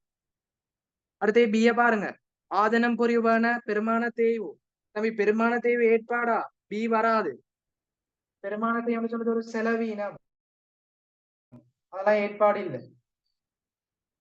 அடுத்து சிய பாருங்க, கடந்த கால நடைமுறைக்கமைய விற்பனை செய்யப்பட்ட குறைபாடுடைய பொருட்களை திருத்துவதற்கு பொறுப்பேற்றல். சி வருமா வராதா? கடந்த கால நடைமுறைக்கமைய விற்பனை செய்யப்பட்ட குறைபாடுடைய பொருட்களை திருத்துவதற்கு பொறுப்பேற்றல்.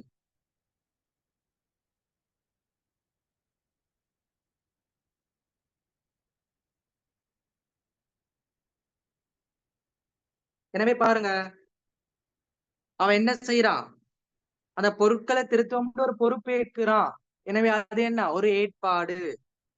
எனவே சி வரும். எனவே ஆன்சர் பாருங்க, ஏ கமா சி. எனவே ஆன்சர் 4வது போட்டுக்கோங்க.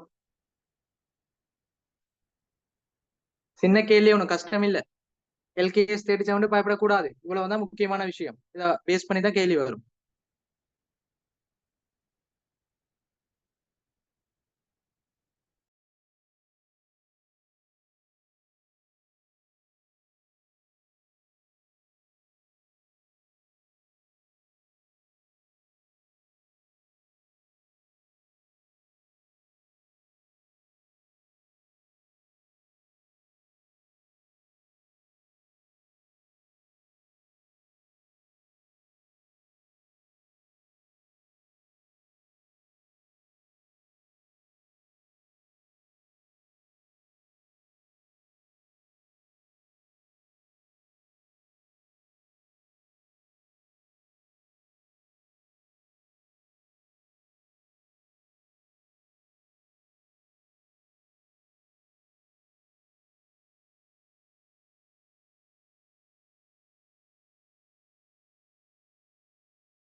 சரியா? அடுத்த கேள்வி போவோம். 20வது எல்கேஸ் 8. இப்ப என்ன தொடர்ச்சியா கிளாஸ் வராங்கறது தெரியும். இதெல்லாம் சின்ன விஷயம். ஏற்கனவே நிறைய படித்தன்ட்டேன். நிறைய நோட்ஸ் எல்லாம் விளக்கமா பார்த்துட்டேன். புதுசா ஜாயின் பண்ணாங்களுக்கு எல்லா ரெக்கார்டிங்கும் அனுப்புனேன். எல்லாத்தையும் பார்த்து படிச்சுக்கோங்க. சரியா? ஒவ்வொரு ரெக்கார்டிங்லயும் நிறைய நிறைய விஷயம் சொல்லி தந்துக்கிறேன். அதை பார்த்தா ஃபுல்லா ரிவிஷனா ஆயிக்கும். மிஸ் பண்ணாம எல்லாத்தையும் பார்த்து படிச்சுக்கோங்க.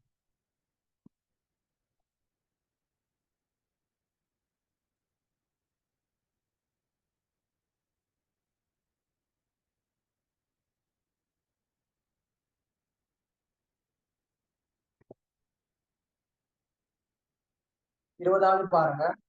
எல்கேஎஸ் 8. எல்கேஎஸ் 8ல ரெண்டு விஷயம் தான் கூடுதலா கேள்வி வருது. கொள்கை மாற்றம், இரண்டாவது மதிப்பீட்டு மாற்றம். 2020ஆம் ஆண்டு பேப்பர்லையும் சொல்லி தந்தேன். சரியா? கொள்கை மாற்றம், மதிப்பீட்டு மாற்றம். இந்த கொள்கை மாற்றம் ரெண்டு விஷயம் தான். FIFO-ல இருந்து WAC-க்கு மாற்றம் அடைதல், அதாவது கொள்கை மாறுதல். இருப்பு மதிப்பீடு செய்த முறை, முதல் வெளிமுறை, நிறையிடப்பட்ட சராசரி முறை. FIFO-ல இருந்து WAC-க்கு மாறுதல். இரண்டாவது கிரயத்தில இருந்து மீள் மதிப்பீட்டுக்கு மாற்றம் அடைதல்.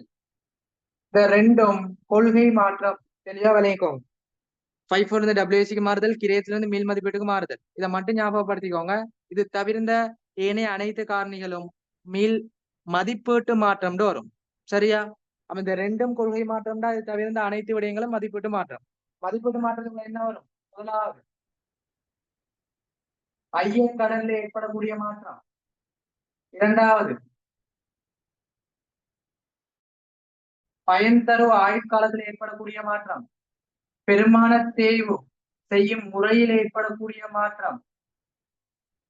இருப்புட NRV பெறுமதி ஏற்படக்கூடிய மாற்றம்.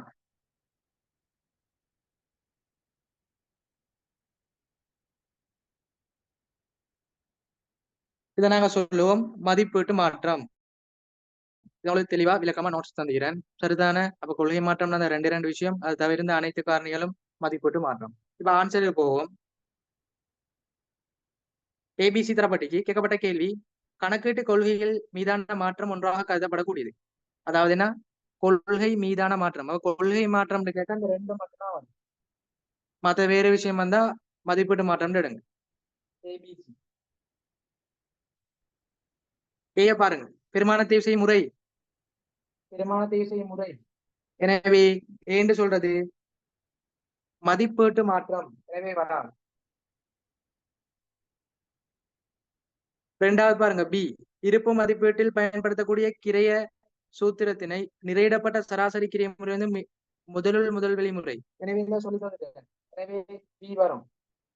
அடுத்து சிய பாருங்க, ஆதனம் புரிபானங்கள் வகை அளவீட்டு அடிப்படை கிரயத்திலிருந்து மேல் மதிப்பீடு தான் சொல்லி தந்துட்டேன். எனவே சி. பாருங்க, இந்த ரெண்டு விஷயம் மட்டும் தான் கேள்விக்கு வருது. வேற ஒன்றும் படிக்க தேவையில்லை. இவ்வளவுதான் மேட்டர். சரிதானே? எனவே 20வதுக்கு BC ஆன்சர் நம்பர் 4வது.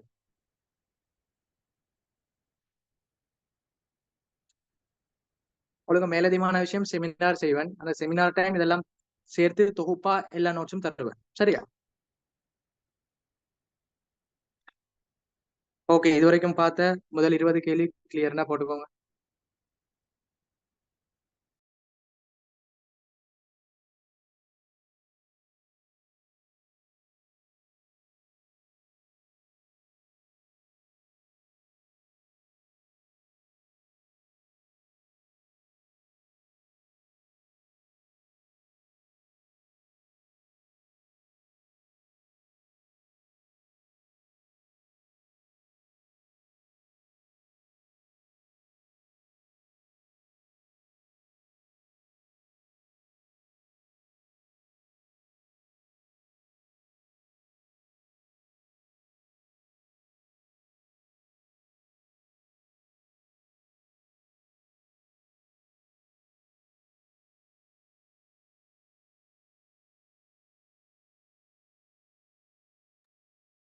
ஓகே, அடுத்த விஷயத்துக்கு போவோம். குத்தகை தொடர்பான விஷயம். குத்தகைலாம் எல்லாம் இலகுவா செய்யணும். ஏன்னா குத்தகை தொடர்பா நிறைய விஷயம் படித்தேன். சரியா? முழுமையாக குத்தகையை படிச்சுட்டேன். முக்கியமான சிறு குறிப்பு எல்லாம் தந்து முழுமையா சொல்லி தந்துட்டேன் ஒவ்வொரு பேப்பர்லையும். அதாவது உங்களுக்கு 4ஆம் தவணை பேப்பர் 5ஆம் தவணை பேப்பர்ல இருந்து தொடர்ச்சியா குத்தகை பாக்குறோம். அதுல கேட்கப்பட்ட கேள்வியை பாருங்க, டிஃப்ரெண்டா கேட்கப்பட்டி. நோமலா குத்தகையில உங்களுக்கு கேட்கப்படக்கூடிய கேள்வி, அதாவது குத்தகை பொறுப்பு கேட்பான், நடைமுறை பொறுப்பு, நடைமுறை இல்லா பொறுப்பு, அப்படி இல்லையா சொத்து பயன்படுத்தல் உரிமை கேட்பான். இதுல பாருங்க பெருமான தேய்வு கேட்கிறான். பெருமான தேய்வு எப்படி கண்டுபிடிக்கிறது? அது உரிமை மாற்றம் அடைஞ்ச எப்படி கண்டுபிடிக்கிறது? உரிமை இல்லாட்டி எப்படி கண்டுபிடிக்கிறது? குத்தகை வட்டி எதை வச்சு கண்டுபிடிக்கிறது? நியாயமான பெறுமதினா என்ன, நிகழ்கால பெறுமதினா என்ன, எல்லாம் தெளிவா படிச்சுக்கிறோம். ஓகே பாப்போம்.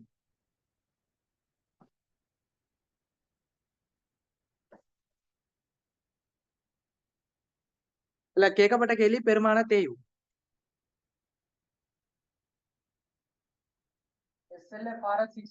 குத்தகை அதுல பெருமான தேய்வு கேட்கிறான். ஒரு பெருமான தேய்வு சமன்பாடு முதலாவது போடும்.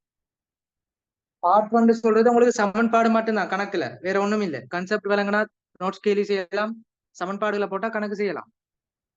எனவே பெருமான தேய்வுன்னு சொல்றேன், இரு முறைகள்ல செய்யலாம். இரு முறைகள் பாருங்க. முதலாவது உரிமை மாற்றம் அடைஞ்சா எப்படி சமன்பாடு, உரிமை மாற்றம் இல்லாட்டி எப்படி சமன்பாடு. அதாவது குத்தகைக்கு எடுக்கிற சொத்தை வருட முடிவுல அந்த உரிமையானது நமக்கு மாற்றம் அடைஞ்சா சமன்பாடு எப்படி வரும், மாற்றம் இல்லாட்டி எப்படி சமன்பாடு வரும்.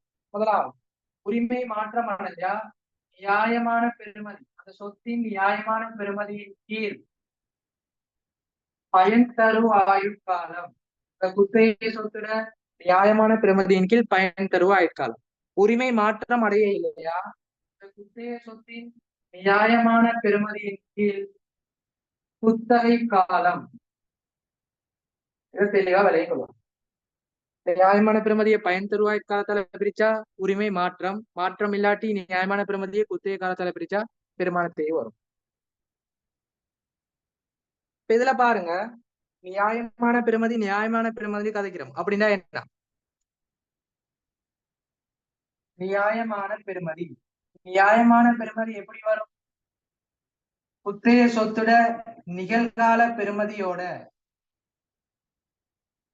ஆரம்ப கொடுப்பனவு அல்லது ஆரம்ப வைப்பு பணம், ஆரம்ப கொடுப்பனவு அல்லது ஆரம்ப வைப்பு பணத்தை கூட்டணும், அதோட சேர்த்து ஏதாவது குத்தகை சொத்துக்கு நேர் செலவுகள் ஏற்பட்டா அது எல்லாத்தையும் கூட்டி வார பெறுமதி நியாயமான பெறுமதி. தெளிவா விலகி கொள்ளுங்க. நிகழ்கால பெறுமதியோட ஆரம்ப கொடுப்பனவு டவுன் பேமெண்ட் சொல்லுவோம்.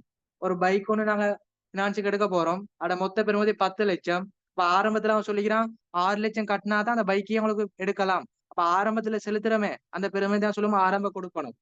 அந்த ஆரம்ப கொடுப்பனவோட ஏதாவது நேர் செலவுகள் ஏற்பட்டா கூட்டி வருது நியாயமான பெறுமதி. நோட் பண்ணுங்க.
ஓகே, இப்ப ஆன்சருக்கு போவோம். சமன்பாடு போட்டோம். இப்ப கேள்வியை வாசிப்போம். முதலாவது, ரொசான் பிஎல்சி ஆனது 1/4/2020 4 வருட காலப்பகுதிக்கு மோட்டார் வாகனம் ஒன்றை பாவனை உரிமையை பெற்றுக் கொள்வதற்கான குத்தகை உடன்படிக்கை ஒன்றை செய்தது. இத்தேதியில் ஆரம்ப வைப்பாக 1500 செலுத்தப்பட்டது. தம்பி, அப்ப நியாயமான பெறுமதி கண்டுபிடிக்கணுமே. எனவே ஆரம்ப வைப்பனவு தரப்படி பாருங்க 1500 போட்டுக்கோங்க. இரண்டாவது, இத்தேதியில் குத்தகை பொறுப்பின் ஆரம்ப மதிப்பீடு 3500. அந்த குத்தகை சுத்திர ஆரம்ப மதிப்பீடுன்னு சொல்றதுதான் நிகழ்கால பெறுமதி. எனவே நிகழ்கால பெறுமதி 3500. அடுத்த தொடர்ச்சியா பாருங்க. குத்தகை உடன்படிக்கையின்படி சொத்தின் சட்ட ரீதியான உரிமையானது குத்தகை இறுதியில் ரொசான் பிஎல்சிக்கு மாற்றப்படும். அப்ப சொல்லி தந்துட்டேன், உரிமை மாற்றப்படுமா? எனவே உரிமை மாற்றப்பட்டால் சமன்பாடு தெரியும், நாங்க பிழை எடுக்க மாட்டோம், ஆனா தெளிவா படிக்கிறோம். எனவே இந்த சமன்பாடை மட்டும்தான் பயன்படுத்தணும். உரிமை மாற்றப்படும். ஓகே, பாருங்க. மோட்டார் வாகனத்தின் பயன் தருவாய்க்காலம் 5 வருடம். எனவே பயன் தருவாய்க்காலம் தெரியும் தானே? பயன் தருவாய்க்காலத்துல போடுங்க 5. நியாயமான பெறுமதியை மட்டும் மேல போடணும். இப்ப நியாயமான பெறுமதியை கண்டுபிடிப்போம். நிகழ்கால பெறுமதி தெரியும், ஆரம்ப கொடுப்பனவு தெரியும், நேர் செலவு இல்ல. எனவே ரெண்டையும் கூட்டினா நியாயமான பெறுமதி 3500, 1500. நியாயமான பெறுமதி 5000. 5000 மேல போடுங்க. 5000 5ஆல பிரிச்சா ஆண்டுக்குரிய பெருமான தேவோம் 1000. எனவே 21வது ஆன்சர் பாருங்க 1000. 4ஆவது. தம்பி பாருங்க, பேப்பர் கஷ்டமா? ஃபைனல் பேப்பர் இது எவ்வளவு சிம்பிளா வருதுன்னு பாருங்க, எழுதிக்கோங்க.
ஓகே, அடுத்த வினாக்கு போவோம். 22, 23 கம்பெனி கணக்கோட தொடர்பான விஷயம் பார்ட் 1 பார்த்துக்கொள்வோம். ஒரு கம்பெனி கணக்குல பொதுவா பார்ட் 1ல வரக்கூடிய கேள்வி, முதலாவது பிரதானமானது ஆண்டுக்குரிய லாபம், அதாவது வரிக்கு பின் லாபம். இரண்டாவது மொத்த முற்றுமடங்கிய வருமானம், ஏனைய முற்றுமடங்கிய வருமானம். மூன்றாவது நிறுத்தி வைத்த வருவாய், உரிமை ஆண்மை. இதை பேஸ் பண்ணி தான் வரும். ஆண்டுக்குரிய லாபம் வரிக்கு முன் கேட்கலாம், வரிக்கு பின் கேட்கலாம். ஏனைய முற்றடக்க வருமானம், மொத்த முற்றடக்க வருமானம் கேட்கலாம். அடுத்து நிறுத்தி வைத்த வருவாய் மீதி, உரிமையாண்மை மீதி கேட்கலாம். சரியா? இதோட தொடர்பு படுத்தி கேட்கக்கூடிய அடுத்த விஷயம், உங்களுக்கு வருமான கூற்று, அதுல லாபங்களை தந்து செயற்பாட்டு செலவுகள் அது கேட்கலாம். சரியா? அப்படி இல்லையா மேல் மதிப்பீடு தொடர்பான பதிவுகளை போட்டு உங்களுக்கு வினாக்கள் கேட்கப்படலாம். இதான் பொதுவா கம்பெனில வரக்கூடியது. இப்ப 22வது டிரெக்டா போகும். வருடத்துக்கான லாபம், மொத்த முற்றுமடங்கிய வருமானம்.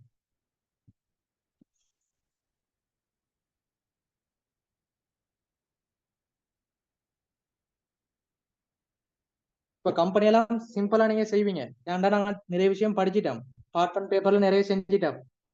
இதெல்லாம் சிம்பிள் கேள்வி உங்களுக்கு செய்யலாம். சரியா? 22வது முதலாவது வருடத்துக்கான லாபம்னா ஆண்டுக்குரிய லாபம். தம்பி சும்மா நார்மலா லாபம்னு கேட்டா ஆண்டுக்குரியது, அதாவது வரிக்கு பின். ரெண்டாவது பாருங்க, மொத்த முற்றுமடங்கிய வருமானம். சமன்பாடை போடுவோம். போட்டோம்னா சிம்பிளா வரும். முதலாவது லாபம்னு சொல்றது பல முறைகள்ல கண்டுபிடிக்கலாம். முதலாவது பேசிக்கான சமன்பாடை பாருங்க. நார்மலா வருமானத்திலிருந்து செலவை கழிச்சா லாபம். இரண்டாவது வருமான கூற்று மெத்தட், அதாவது விற்பனையில இருந்து விற்பனை கிரயத்தை கழிப்போம், மொத்த லாபம் வரும். அதோட ஏனைய வருமானங்களை கூட்டி செயற்பாட்டு செலவுகள் எல்லாத்தையும் தனித்தனியா கழிப்போம். கழிச்சோம்னா வரிக்கு முன் லாபம் வரும். அத வரிக்கு முன் லாபத்துல இருந்து ஆண்டுக்குரிய வருமான வரியை கழிச்சா ஆண்டுக்குரிய லாபம் வரும். இது ரெண்டாவது பேட்டர்ன். முதலாவது நோமலா வருமானத்திலிருந்து செலவை கழிக்கிறது, ரெண்டாவது வருமான கூற்று. மூன்றாவது மெத்தட பாருங்க, நிறுத்தி வைத்த வருவாய். நிறுத்தி வைத்த வருவாய் ஃபார்மட்டை வச்சு செய்யறது. நிறுத்தி வைத்த வருவாய் ஃபார்மட்ல எப்படி வரும்? அதாவது நிறுத்தி வைத்த வருவாய்னு சொல்றது ஒரு உரிமை. எனவே ஆரம்ப மீதி, அடுத்து மீதி வந்தது, மீதி சென்றது, இறுதி மீதி.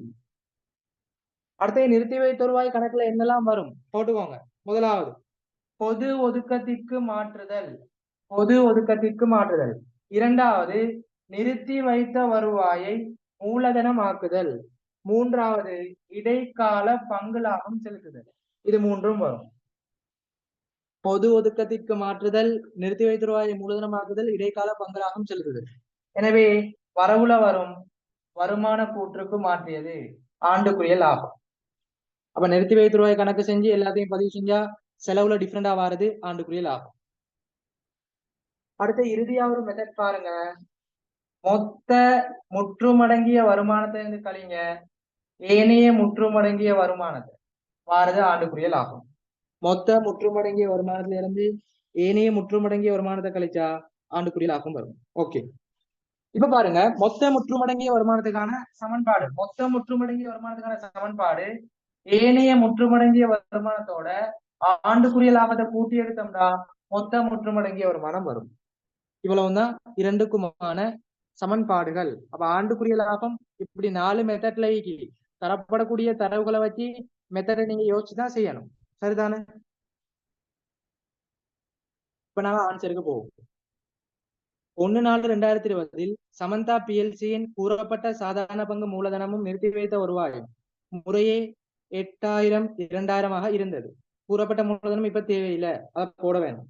அடுத்தே பாருங்க, 31/3/2021 முடிவடைந்த வருடத்துக்கான கம்பெனி காணப்பட்ட மொத்த வருமானமும் மொத்த செலவுகளும் முறையே 3000 1800.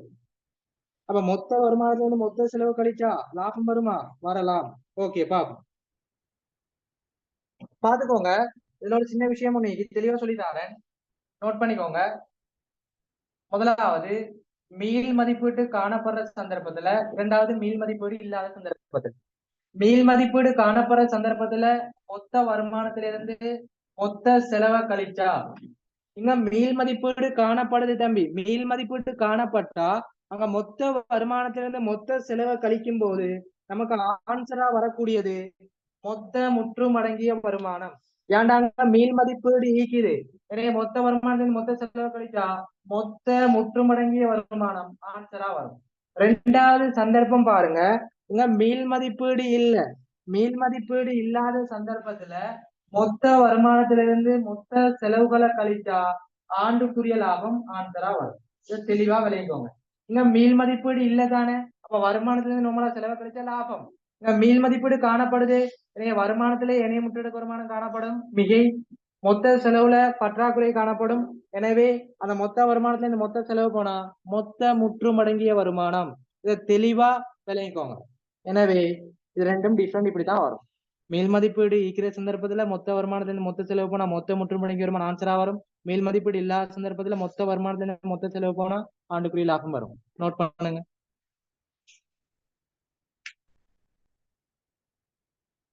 எனவே இதுல பாருங்க, மொத்த வருமானமும் மொத்த செலவுன்னு சொல்லி அவசரப்பட்டு போட தேவையில்லை. கீழே பார்க்கணும் மீள் மதிப்பீடு ஏதாவது சொல்றானான்னு.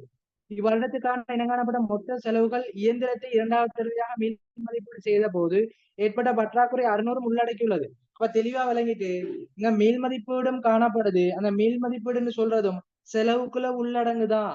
எனவே மீள் மதிப்பீடு காணப்படுற சந்தர்ப்பத்துல மொத்த வருமானத்திலிருந்து மொத்த செலவு போனால் மொத்த முற்றுமடங்கிய வருமானம் ஆன்சரா வரும். சரியா? எனவே போட்டுக்கோங்க, இந்த மொத்த முற்றுமடங்கிய வருமானத்துக்கு இன்னொரு சமன்பாடு சொல்லி தந்துட்டேன். மொத்த வருமானத்திலிருந்து மொத்த செலவை கழிக்கிறது, மீள் மதிப்பீடு காணப்படுது. எனவே மொத்த வருமானத்திலிருந்து மொத்த செலவை கழிங்க.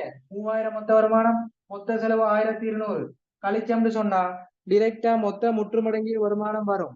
3000த்துல 1200 மொத்த முற்றுமடங்கிய வருமானம். முதலாவதுக்கு சிம்பிளா ஆன்சர் கண்டுபிடிச்சிட்டு. இரண்டாவது பாருங்க, இவ்வேந்திரம் 31/3/2018 முதல் தடவையாக மீள்மதிப்பீடு செய்யப்பட்ட போது 400 மிகை ஏற்பட்டிருந்தது. நடப்பாண்டு காலத்தில் இடைக்கால பங்களாகமாக 800 செலுத்துவதற்கு பிரேரித்திருந்தது. இவ்வருடத்தின் பங்கு மூலதனத்தில் மாற்றங்கள் எதுவும் ஏற்படவில்லை. ஓகே, இப்ப நமக்கு அதெல்லாம் தேவையில்லை. நம்ம என்ன கேள்வி செய்யறோமோ அதற்கான விடயங்களை மட்டும்தான் பதிவு செய்யணும். முதலாவது மொத்த முற்றுமுடையணும் கண்டுபிடிச்சிட்டோம். மொத்த வருமானத்துல மொத்த செலவு கழிச்சு. இப்ப லாபத்துக்கு வரும். லாபம் எப்படி கண்டுபிடிக்கிறே சொல்லி தந்துட்டேன். இப்ப லாபம் கண்டுபிடிக்கிறதுக்கு எந்த சமன்பாடை பாவிக்கலாம்? இதுல வருமான கூட்டு விஷயம் ஒண்ணும் இல்ல, நிறுத்தி வைத்த ஒரு விஷயம் காணப்படுது, ஆனா எல்லாம் போட இயலாது. அடுத்தது இங்க ஏனைய முற்றொடுக்க வருமானம் விடயங்கள் காணப்படுது. எனவே இப்ப சிம்பிளா போட்டுக்கோங்க, மொத்த முற்றுமடங்கிய வருமானத்தை இருந்து ஏனைய முற்றுமடங்கிய வருமானத்தை கழிச்சா என்ன வருமா? ஆண்டுக்குரிய லாபம். மொத்த முற்றுமடங்கிய வருமானம் கண்டுபிடிக்கிறோம் பாருங்க, 1200. அதை அப்படியே போடுவோம். ஏனைய முற்றொடுக்க வருமானத்தை கண்டுபிடிக்கணும். ஏனைய முற்றொடுக்க வருமானத்தை இப்ப கண்டுபிடிப்போம். இதுல பாருங்க, ஏனைய முற்றொடுக்க வருமானம் சொல்றது ஒரு சொத்தை முதன்முறையாக மேல்மதிப்பீடு செய்யும் போது ஏனைய முற்றொடுக்க வருமானத்தில் பதிவு செய்யப்படும். அதுல சொல்லப்படி பாருங்க, 31/3/2018 முதன் தடவையாக மேல் மதிப்பீடு செய்யப்பட்ட போது 400 மிகை ஏற்பட்டிருந்தது. அந்த 400 மிகைய எங்க கொண்டு போயிட்டு போறோம்? ஏனைய முற்றொடுக்க வருமானத்துல மேல் மதிப்பீட்டு மிகையிலே 400 காட்டும். அப்ப இந்த 400 என்ன? மேல் மதிப்பீட்டு மிகை ஏனைய முற்றொடுக்க வருமானம். 1200 மைனஸ் பண்ணுங்க, 400. சரியா? அடுத்தது தொடர்ச்சியா பாருங்க, வேற ஏதாவது சொல்ல படிக்காங்க. நடப்பாண்டு காலத்தில் இடைக்கால பங்களாகும். சரி, மேல வாங்க. இயந்திரத்தை இரண்டாவது தடவையாக மேல் மதிப்பீடு செய்யப்படும் பற்றாக்குறை 600. இப்ப பற்றாக்குறை 600 காணப்படுதா? பற்றாக்குறை 600. இப்ப தெளிவா விலையும் கொள்ளணும். ஆரம்பத்துல ஒரு மிகை 400 காணப்படுதா, திருப்பி பற்றாக்குறை 600 வருதா? அப்ப நான் தெளிவா இதுக்கு முன்னுக்குள்ள கேள்வியில சொல்லி தந்தேன். ஆரம்பத்துல ஒரு மிகை காணப்பட்டு திருப்பி பற்றாக்குறை வந்தா அதை ஈடு செய்யணும். அப்ப ஆரம்பத்துல காணப்பட்ட மிகையை வச்சுதான் பற்றாக்குறை செய்யணும். எனவே ஆரம்பத்துல 400 காணப்படுதா, அங்க பெய்த்துதான் பற்றாக்குறை இல்லாமக்கணும். நமக்கு 600 பற்றாக்குறை இருந்தாலும் 400 தான் நம்ம கையில இருக்கு. இப்ப 400 என்ன செய்யணும்? அதன் மீன் மதிப்போட்டு பற்றாக்குறை ஈடு செய்தல் 400 கழிக்கணும். இப்ப ஆரம்பத்துல இது மீதி, மீதியை வச்சு 400 ஈடு செய்யணும். அப்ப 400 ஈடு செஞ்சிட்டோம். எனவே ஏனைய முற்றடக்க வருமானம் சொல்றது தெளிவா என்ன? -400. இப்போ -400 தான் ஏனைய முற்றடக்க வருமானம். எனவே 1200ல மைனஸ் பிராக்கெட் 400. 1200ல மைனஸ் பண்ணணும், -400. எனவே மைனஸ் மைனஸ் என்ன பிளஸ்ஸா மாறும். எனவே ஆண்டுக்குரிய லாபம் 1200. 1200 400 என்ன செய்யணும்? மைனஸ் பண்ணணும், மைனஸ் பிராக்கெட் 400. எனவே மைனஸ் மைனஸ் பிளஸ் ஆகும். எனவே ஆண்டுக்குரிய லாபம் 1600. எனவே ஆன்சர் பாருங்க, லாபம் 1600, மொத்த முற்றடக்க வருமானம் 1200. 22வதுக்கு எத்தனாவது ஆன்சர்? 4வது. சரிதானே? குயிக்கா எழுதிட்டு கேள்விக்கு ஆன்சர் ஓகேண்டா கிளியர்னா போட்டுக்கோங்க. முக்கியமான எல்லா விஷயமும் சொல்லி தந்துட்டேன், எல்லாத்தையும் நோட் பண்ணிட்டு கிளியர்னா போட்டுக்கோங்க.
ஓகே, அடுத்த கேள்வி போவோம். 23வது. 23வது பாருங்க, நிறுத்தி வைத்த வருவாய் உரிமையாண்மை. அப்ப டிரெக்டா நிறுத்தி வைத்த ரூபாய்ன்னு கேட்டா நிறுத்தி வைத்த ரூபாய் கணக்க போட்டா வரும். அடுத்து உரிமையாண்மை. உரிமையாண்மை எப்படி செய்யறதுன்னு பார்ப்போம்.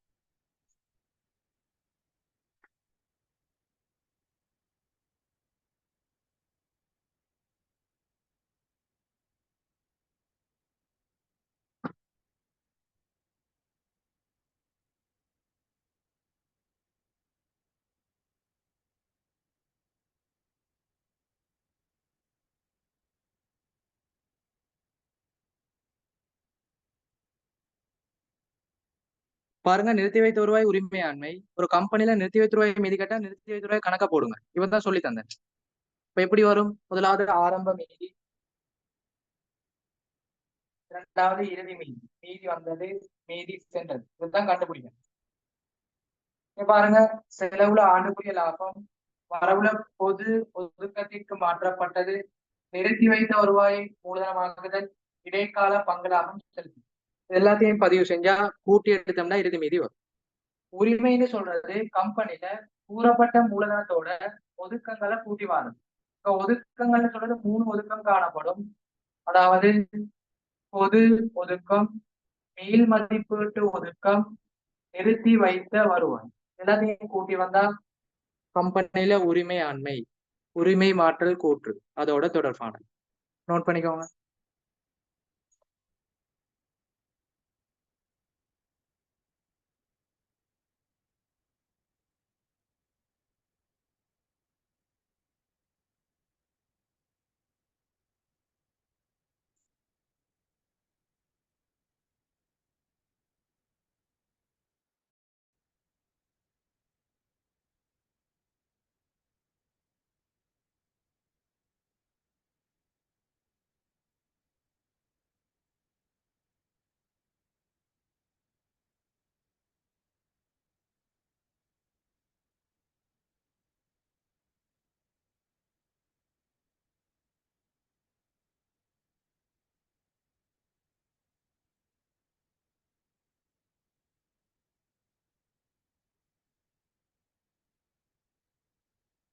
ஓகே, இப்ப ஆன்சருக்கு போவோம் பாருங்க.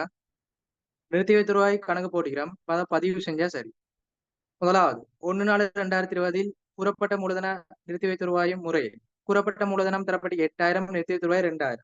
அப்ப கூறப்பட்ட மூலதனம் தரப்பட்டியா அதுல போடுங்க 8000. நிறுத்தி வைத்த ரூபாய் தரப்பட்டியா அதுல போடுங்க 2000. அடுத்த தொடர்ச்சியா பாருங்க. முடிவடைந்த வருடத்துக்கான கம்பெனி காணப்பட்ட மொத்த வருமான மொத்த செலவு அதெல்லாம் தேவையில்லை. அடுத்து கீழே வரும். மொத்த செலவுல பற்றாக்குறை காணப்படுது, அதுவும் நமக்கு தேவையில்லை. அதுக்கப்புறம் என்ன கீழே வாங்க. அப்புறம் சொல்லப்பட்ட விஷயம், நடப்பாண்டு காலத்தில் இடைக்கால பங்களாகமாக 500 செலுத்தப்பட்டது. அப்ப இடைக்கால பங்களாகம் தேவை, அதை போடுங்க 500. அடுத்து பாருங்க, ஆண்டுக்குரிய லாபம் மேல உள்ள கேள்வியில கண்டுபிடிச்சோம். இப்ப ஆண்டுக்குரிய லாபம் எவ்வளவு? 1200 மைனஸ் மைனஸ் 400. எனவே 1600 போடுங்க. 1600. வேற ஏதாவது பொது ஒதுக்கம் நிறுத்தி வைத்த ரூபாய் மூலதனமாக்கல இடம்பெற்றிருக்கா பாருங்க. கீழே சொல்லிக்கிறான், இவ்வருடத்தில் பங்கு மூலதனம் மாற்றப்படவில்லை. மாற்றப்படவில்லை, தேவையில்லை. சரியா? ஓகே. மாற்றப்படவில்லைன்னா பொது ஒதுக்கமோ நிறுத்தி வைத்த மூலமாக வராது. அப்ப இவ்வளவுதான் பதிவு செய்யலாம். கூட்டி எடுத்தா ஆன்சர். எனவே 2000 1600 டபுள்ல போடுங்க 3600. 3600ல 500 மைனஸ் பண்ணா 3100 நிறுத்தி வைத்த ரூபாய் மீதி. இப்ப உரிமை. உரிமைன்னா என்ன? கூறப்பட்ட மூலதனம் ஒதுக்கமும். ஒதுக்கத்துல நிறுத்தி வைத்த ரூபாய் தெரியும். அப்ப நிறுத்தி வைத்த ரூபாய் 3100. பொது ஒதுக்கமும் மின்மதிப்பீட்டு மீதியோ இல்ல. எனவே கூட்டி விட்டா உரிமை. எனவே 11100. சரியா? நிறுத்தி வைத்த ரூபாய் உரிமையாண்மை. எனவே நிறுத்தி வைத்த ரூபாய் 3100, உரிமையாண்மை 11100. ஆன்சர் பாருங்க, 3வது. இதோட கம்பெனி 2 வினாக்களும் மிக இலகுவான முறையில பார்த்துட்டோம். எழுதிட்டு கிளியர்னா எல்லாம் போடுங்க. அடுத்து 24வது 25வது கணக்கீட்டு விகிதம் பார்ப்போம். தேர்ச்சி 13.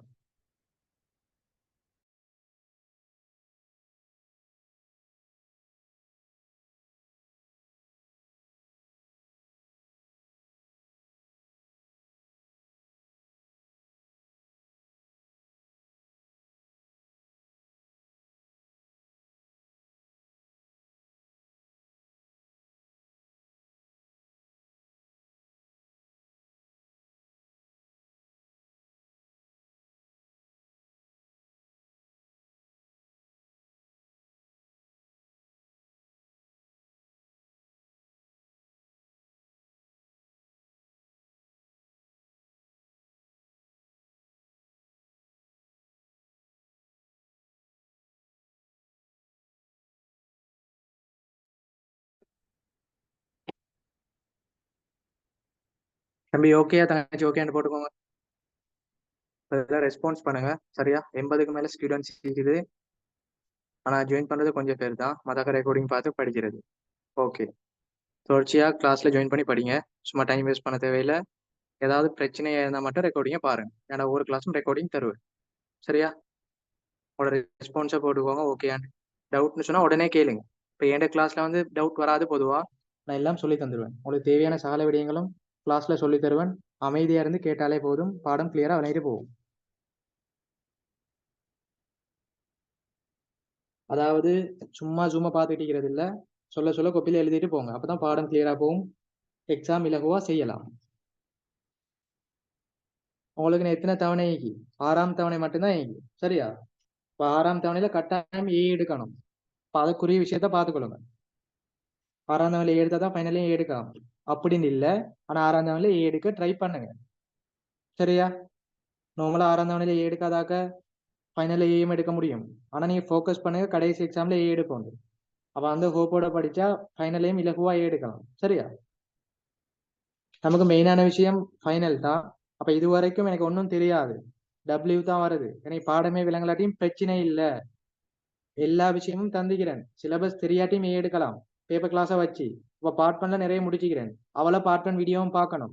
லாஸ்ட் இனி எக்ஸாம் வரைக்கும் செய்வேன். அது அவளத்தையும் பார்த்துட்டு போனா பார்ட் ஒன் ஓகே. அடுத்து பார்ட் டூ ஐடியா நிறைய சொல்லிக்கிறேன். இன்ஷால்லா பார்ட் டூவும் செய்வேன். முக்கியமான அதாவது பார்ட் ஒன்னுக்கு மாதிரி எஃபர்ட் போட்டு செய்யலாத டைம் இல்லை. பார்ட் டூக்கு முக்கியமானதை சாய்ஸ் பண்ணி செஞ்சு விடுவேன். அதை பார்த்துட்டு போனா போதும். நீங்களும் கொஞ்சம் ட்ரை பண்ணீங்கன்னா சுவரா எடுக்கலாம் சரியா. 24 25 போகும். கணக்கீட்டு விகிதம் கட்டாயம் பார்ட் ஒன்ல போடப்படும். அதாவது எம்சிக்யூல 2 கேள்வி ஒரு வாரம் வருது. அடுத்து பின்னுக்கு வந்து ஒரு கேள்வியும் போடப்படலாம். 2 அல்லது 3 கேள்வி வரும். கணக்கீட்டு என்ன கரு மாறி.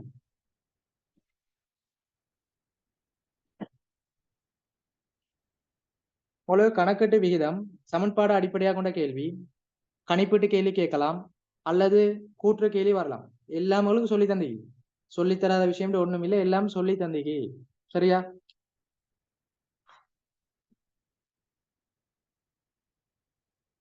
இப்ப 24 25 ஃபைனல் எக்ஸாம் செய்யும்போது தனித்தனியா செய்யக்கூடாது. ஏன்னா ரெண்டையும் தொடர்பு படித்தான் தகவல் தந்திக்கு. முதலாவது சமன்பாடை குயிக்கா போடணும். அடுத்து தகவலை பதிவு செஞ்சா குயிக்கா செய்யலாம். தனித்தனியா சமன்பாடு எழுதி டைம் வேஸ்ட் பண்ணக்கூடாது. ரஃப் பேப்பர்ல குயிக்கா சமன்பாடை போட்டு செஞ்சுட்டு போகணும். எனவே சமன்பாடு எழுதி கொள்வோம். பங்கொன்றுக்கான உழைப்பு, பங்கொன்றுக்கான பங்கு லாபம், உரிமை மீதான திரும்பல் வீதம், வட்டி காப்பு வீதம். இந்த தேர்ச்சி 13 முழுமையா தியரியில முடிச்சேன். முழுமையா தியரி முடிச்சுதான் இப்ப நாங்க பேப்பர் கிளாஸ்க்கு வரோம். அப்ப இதுல பிழை விடக்கூடாது. எல்லா சமன்பாடும் தான் பிராக்டிஸ் பண்ணோம். பங்கொன்றுக்கான உழைப்பும் பங்கொன்றுக்கான பங்கு லாபமும் முதலீட்டாளர் வீதத்துல வரும். இலகுவானது. பங்கொன்றுக்கான உழைப்புண்டா ஒரு பங்குக்கான ஆண்டுக்குரிய லாபம். பங்கொன்றுக்கான பங்கு லாபம்டா ஒரு பங்குக்கான பங்கு லாபம். எனவே சமன்பாடு போடுங்க. பங்கொன்றுக்கான உழைப்பு சமன் ஆண்டுக்குரிய லாபத்தின் கீழ் கூறப்பட்ட சாதாரண பங்குகளின் எண்ணிக்கை.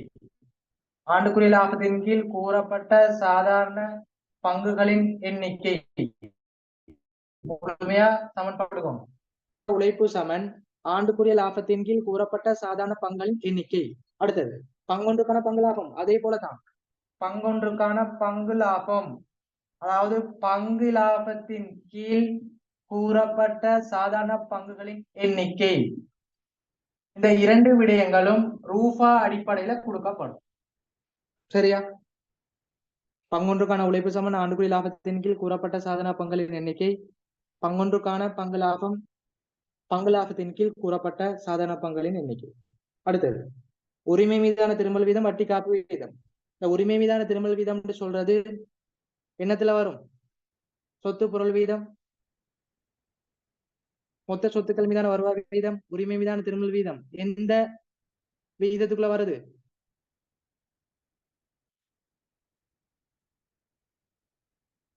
மொத்த லாப வீதம், தேதிய லாப வீதம், உரிமை மீதான திரும்பல் வீதம், சொத்து மீதான திரும்பல் வீதம். லாப வீதத்துக்குள்ள வருது சரியா. போட்டுக்கோங்க. உரிமை மீதான திரும்பல் வீதம் அல்லது வருவாய் வீதம். முதலாவது இந்த உரிமை மீதான திரும்பல் ஞாபகம் வச்சுக்கோங்க. இங்க வட்டின்னு சொல்றது சம்மப்படாது.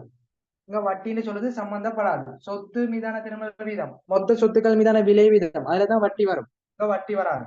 எனவே ஆண்டுக்குரிய இலாபம் முதலாவது.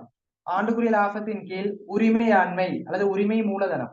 ஆண்டுக்குரிய லாபத்தின் கீழ் உரிமை அல்லது உரிமை மூலதனம் தர 100. ஏன்டா 100 வடிவில் இது கொடுப்போம். அடுத்து பாருங்க, வட்டி காப்பு விகிதம். வட்டி காப்பு விகிதம் போடுவாங்க. வட்டி காப்பு விகிதம் வரிக்கு முன் லாபம் பேஸ் பண்ணி செய்யப்படும்.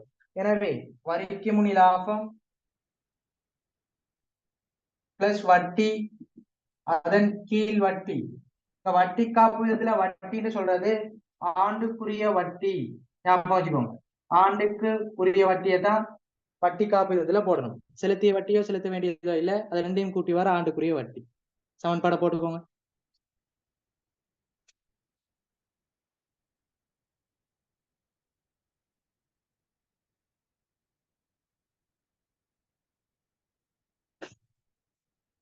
பாருங்க, இதுல உங்களுக்கு இந்த சமன்பாடு போட்டோம். இப்ப ஆண்டுக்குரிய லாபம், பங்கு லாபம், ஆண்டுக்குரிய லாபம், வரிக்கும் லாபம், இதெல்லாம் வந்து கண்டுபிடிக்கிற மாதிரி தருவான். அப்படியா டிரெக்டா தருவான். இந்த பேப்பர் இலகுவானது. முதலாவது வரிக்கும் லாபம் அவனே தந்திக்கிறான். வரிக்கும் லாபம் எங்க இருக்கோ அதுல கொண்டு போய் போடுங்க, 1080. அடுத்தது பாருங்க, வருடத்துக்கான வருமான வரி. அப்ப ஆண்டுக்குரிய லாபம் கண்டுபிடிக்கணுமே. ஆண்டுக்குரிய லாபம் எப்படி கண்டுபிடிக்கிறது? வரிக்கும் லாபத்திலிருந்து ஆண்டுக்குரிய வரியை கழிங்க. எனவே ஆண்டுக்குரிய லாபம் வரணும்ல, வரிக்கும் லாபத்திலிருந்து வரியை கழிங்க. எனவே ஆண்டுக்குரிய லாபம் 1000. ஆண்டுக்கான இலாபம். அப்ப ஆண்டுக்கான லாபத்துல போடுங்க 1000.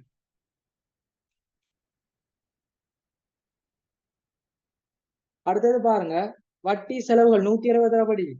வட்டி செலவுகள் போடுங்க, 160 கூட்டி 160 பிரிங்க. அப்ப வட்டி காப்பு விதத்துக்கான விஷயங்கள்லாம் போட்டோம். வரிக்கும் லாபம் 1080, 160 கூட்டி 160 பிரிங்க. எனவே வட்டி காப்பு விதம் போடுங்க, தடவைகள்ல வரும் 7.75 தடவை முதலாவது. அடுத்தது பாருங்க, சாதாரண பங்குதாரருக்கு செலுத்திய பங்கு லாபம் 300. எனவே பங்கு லாபம் போடுங்க 300. அடுத்தது கீழே உரிமையாண்மை என்று தரப்பட்டு கீழே தரப்படி கூறப்பட்ட சாதாரண பங்குகள் ஒவ்வொன்றும் 20 வீதம் 10,000. நமக்கு தரப்பட்டிக்கு பெருமதியும் மொத்தமும் தான், பங்கு தரப்படையில். எனவே பங்கை கண்டுபிடிக்கணும். இலகுவான சமன்பாடு போடுங்க.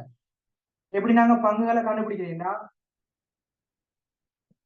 அதாவது கூறப்பட்ட மூலதனத்தில பெருமதி, கூறப்பட்ட மூலதனத்தில பெருமதியின் கீழ் பங்கொன்றுக்கான பெருமதி அல்லது பிரதி பயன் சொல்லுவோம். கூறப்பட்ட மூலதனத்தில மொத்த பெருமதியை பங்கொன்றுக்கான பெருமதி அல்லது பிரதி பயனால பிரிச்சா பங்குகள் வரும். எனவே பாருங்க, 10,000 மொத்த பெருமதி. அதுல பாருங்க, பங்கொன்றுக்கான பிரதி பயன், பங்கொன்றுக்கான பெருமதி 20. எனவே பங்குகளின் எண்ணிக்கை 500. எனவே 500 போடுங்க, 1000 கீழ் 500, 300 கீழ் 500. எப்படி சிம்பிளா எடுக்கணும்.